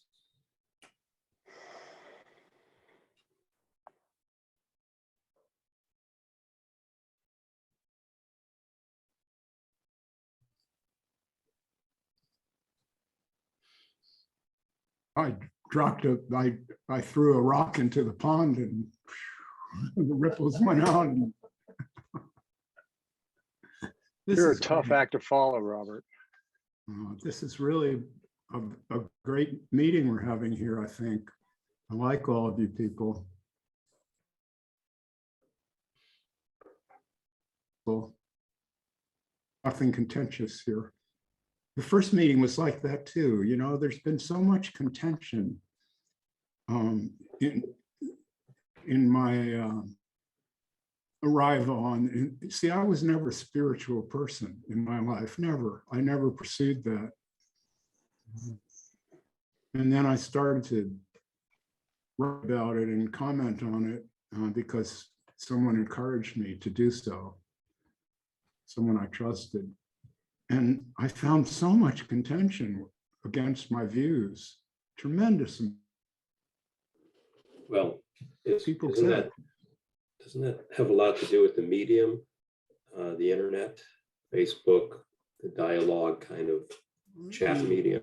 Yeah, probably. I think it does. I think because, so.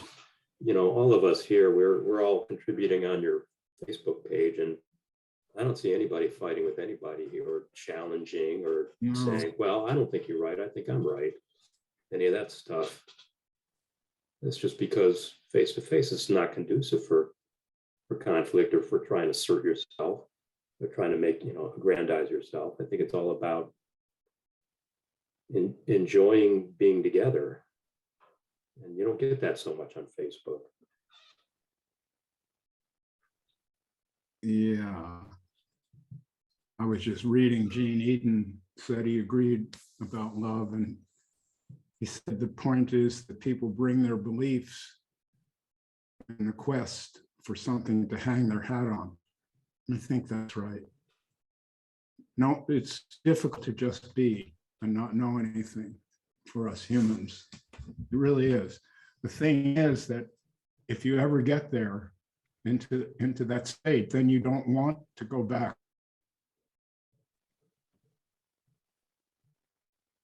It's actually more comfortable to be naive. It's more fun. You're like a child, you know, you're like a child. You can just enjoy something because you enjoy it. You don't have to have a reason to make a profit from it. You know, you were saying, Scott, that your vocation is play, right? Yes. Yes. I was curious about that. I didn't ask you, but how do you mean that? Just in the attitude they bring to what I do. I make furniture. I'm a carpenter. I was running an online business for a couple of years, selling homebrew supplies. I work as a volunteer minister in a church. I have for a while. I recently took a year off from that and researched myself in that. But all these different things that I was doing, and it's like, well, what are you really? Like, it doesn't matter what I do. It's a matter of the attitude I bring to it. We're talking about meaning and meaninglessness, and I think when you talk about what is the precognitive stuff that comes in, just is what it is. But being what we are as human beings, our animalness, we have to supply some type of meaning to the sense, to the information that comes in, and you know, and that's what makes life worth living. That it's more than just going to a job and coming home in the evening. It's because once that data comes in, we try and shape it somehow with our own, you know, matrix of things to give it some type of meaning, or else it really makes things very difficult to be on. People in the spiritual path talking about trying to live without an ego. I was like, that's not possible. You have to have an ego. You just be alone at the end of the day if that were the case. And so for me with play, it's just a sense that in the end, nothing really matters. I mean, what I do, I try and do well, to the best of my ability. But on the other hand, align it all is, it doesn't really matter in the overall arch of things. You know, making someone at a table, it's a beautiful artistic expression, but you know, 100 years from now, it won't be there. I won't be there. The people whose table it was won't be there. So in that sense, it's also meaningless, but the play is to make something meaningful, knowing that it's going to be meaningless. Yeah, it's nice.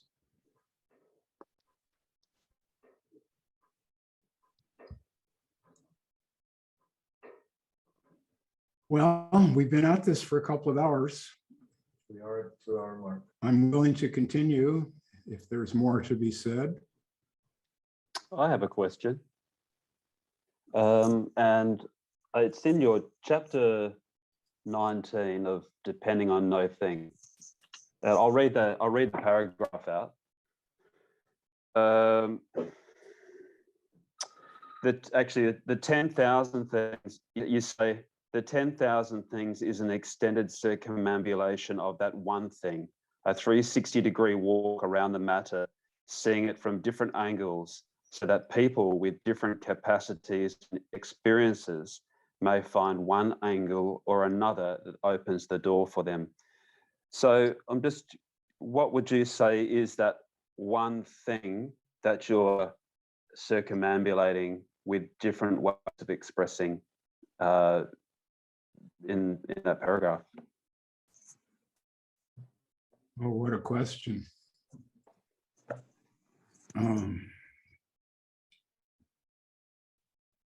The sense of being a self, the sense of being a self. that we all have. Mm. Sense of being unique. There's no one just like me. See, we all feel this. There's no one who doesn't feel that. We all feel I'm special. To me, we may not be special in the world, but we all have this feeling of, you know, of Robert, you know, and we cherish it. You know, oh, Robert, yeah, you'll be okay. Yeah, it's rough, you know. That sense of myself is a mystery. And the spirituality people want to solve that mystery. They say, God is the only thing that really exists. And when you realize that, you'll realize the self. That's Vedanta. And it's, to me, that's too simple. I'd rather just walk around it and see it from different angles and keep doing that, not come to any conclusion at all. I like to just see it. I mean, that's what we're doing here. When we talk about love, I can't define love. I don't know what it is, but I know I feel it. So if someone, you know, I did psychotherapy for 20 years. I sat in a little room, very humble job, really, with different people all day. You know, it's like I usually worked for maybe 8 hours a day, 7 or 8 meetings. And it's like reading a chapter in one book, and then that person leaves, and you close the book, and the next person comes in, and you open the book up to where you were with that person, and it's a completely different novel, completely different. They have nothing, it has not. So after you keep doing this for a while, you understand how the uniqueness of human life. It's astounding, really. Even though we all have the same basic drives, we're all programmed to reproduce and to survive and all of this. But when you really get into it, everyone is a universe. And that's what I'm circumambulating. The sense of myself. It's beautiful. We should cherish it instead of trying to figure it out. It's too complex to figure out. It's beautiful to observe it. It's beautiful to just observe one's own feelings as they arise, you know?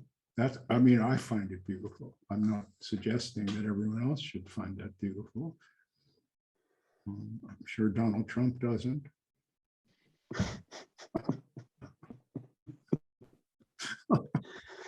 Fuck, man.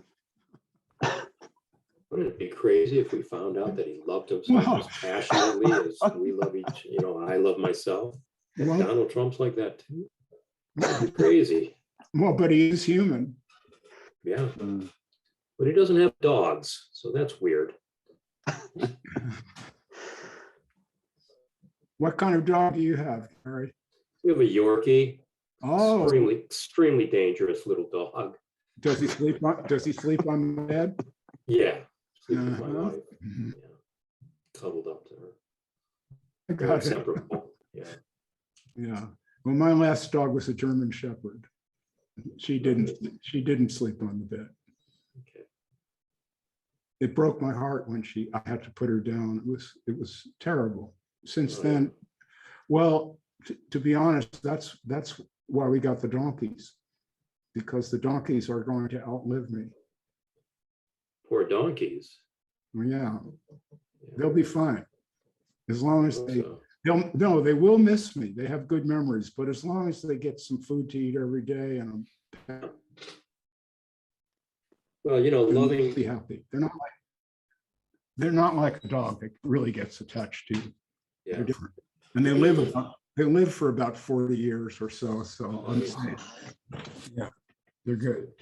Well, Yeah. you know, it takes kind of a warrior's heart to love an animal that you're going to lose, you know, because you know it, and you know, when do you start, when do you, you know, when's it too soon to start grieving this animal that you're going to lose? And that's the other half of love, is the, you know, the heartbreak of the impermanence. Someone's life is a series of dogs. Yeah, nicely said. Life is a series of dogs. And that's true. That's about, yeah, I don't live that long. And the big one at all, but they are, the shorter lives are. A Yorkie is like a 12 or 14-year-old dog If that long, if it's yeah. safe. Yeah, German Shepherd usually 7 or 8 years. Really? Didn't know that. Yeah, maybe not. Right. Meanwhile, we have a cat who's 17, you know. So, you know, you're always on death watch for that. We've got a bunch of cats. We have a bunch of cats, mostly semi-feral that just come to eat, but a couple live in the house. Yeah. No. So that's what we're circumambulating. That's the answer to that question. Yeah. We're circumambulating, having pets, loving, loss, all of this. That's the idea. And I just try to, I guess it goes back to the psychotherapy thing. I'm just accustomed to speaking to different people in their language. I enjoy that, to try to communicate, you know. Well, so I had never written a book before. So when I wrote that first book, Alan, because I wanted to be understood. So I have to try different metaphors and, you know, and I think it worked. I mean, most books die within a year or two after they're written. This one is actually gaining readership. It's been almost years now. It's getting more and more readers, which the first person who read it, a friend of mine, now deceased, who was a Buddhist teacher, Robert, this book is going to be a spiritual classic like Krishnamurti or Alan Watts. And I said, oh, no, you know, it's not, no, you don't put me on an ego trip. I told him, but he was right, apparently, because it's gaining readers. There's people all over the world reading that book now. And it's been translated now. It's being translated into its 4th language, which is kind of amazing to me. It's beautiful. My life has taken on this kind of amazing, I mean, I'm pretty old. I wasn't expecting this. Usually it's kind of over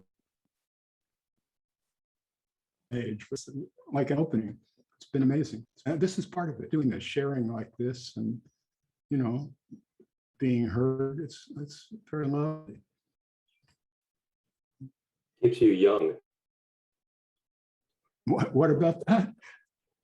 It keeps you young. It keeps me young. Yeah, one hopes. Yeah, at least mentally. Yeah, you know, but I feel the sort of Damocles hanging over not so much the body, but the brain. I'm already, that's what I'm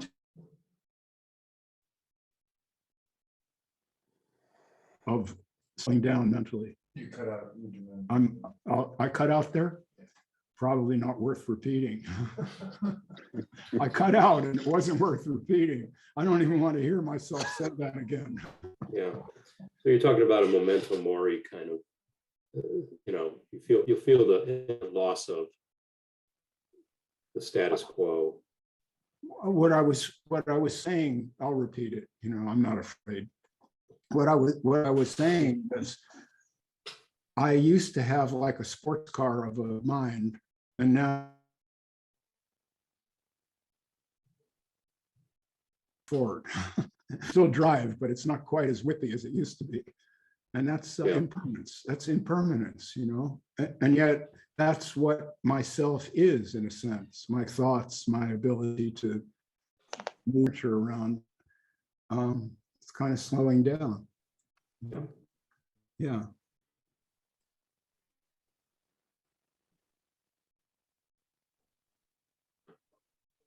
All my best days are behind me, Maddie.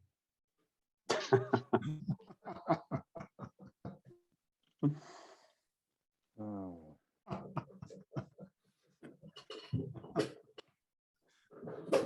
Yeah, I'm just really grateful that you're sharing with the community.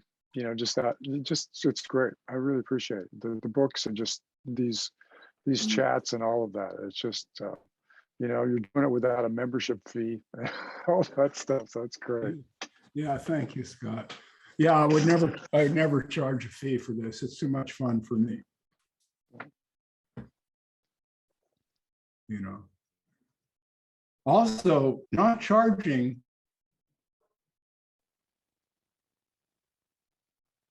fuck you like and don't get their money back.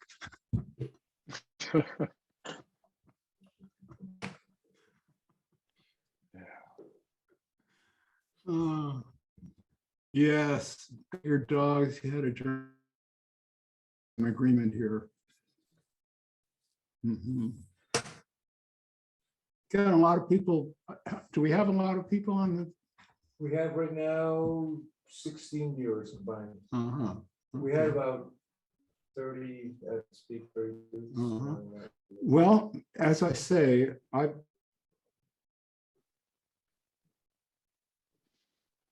you want to continue, then we'll do that. If there's something more to discuss.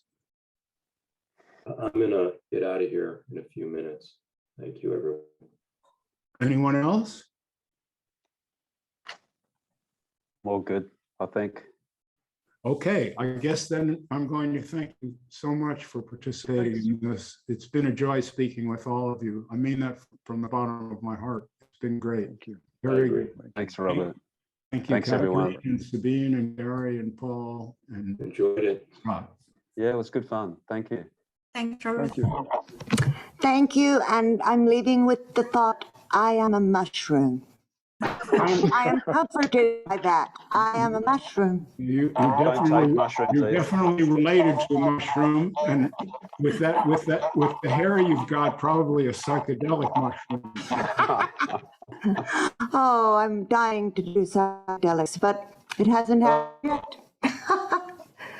But anyway, I leave with that comfort. Anytime I'm going to be messed, you know, whatever this feeling is, I'm just going to remind myself, I'm a mushroom. Feels good. Kathleen, if you were a mushroom, you'd be an I don't think that she heard you. Oh, there. Oh, I said if you were a mushroom, Kathleen, you'd be an amanita.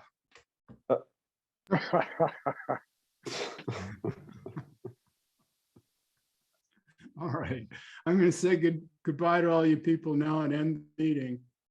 Farewell. Be safe. Bye. Thanks, Thank you, Robert. Robert. See you. Bye. Record.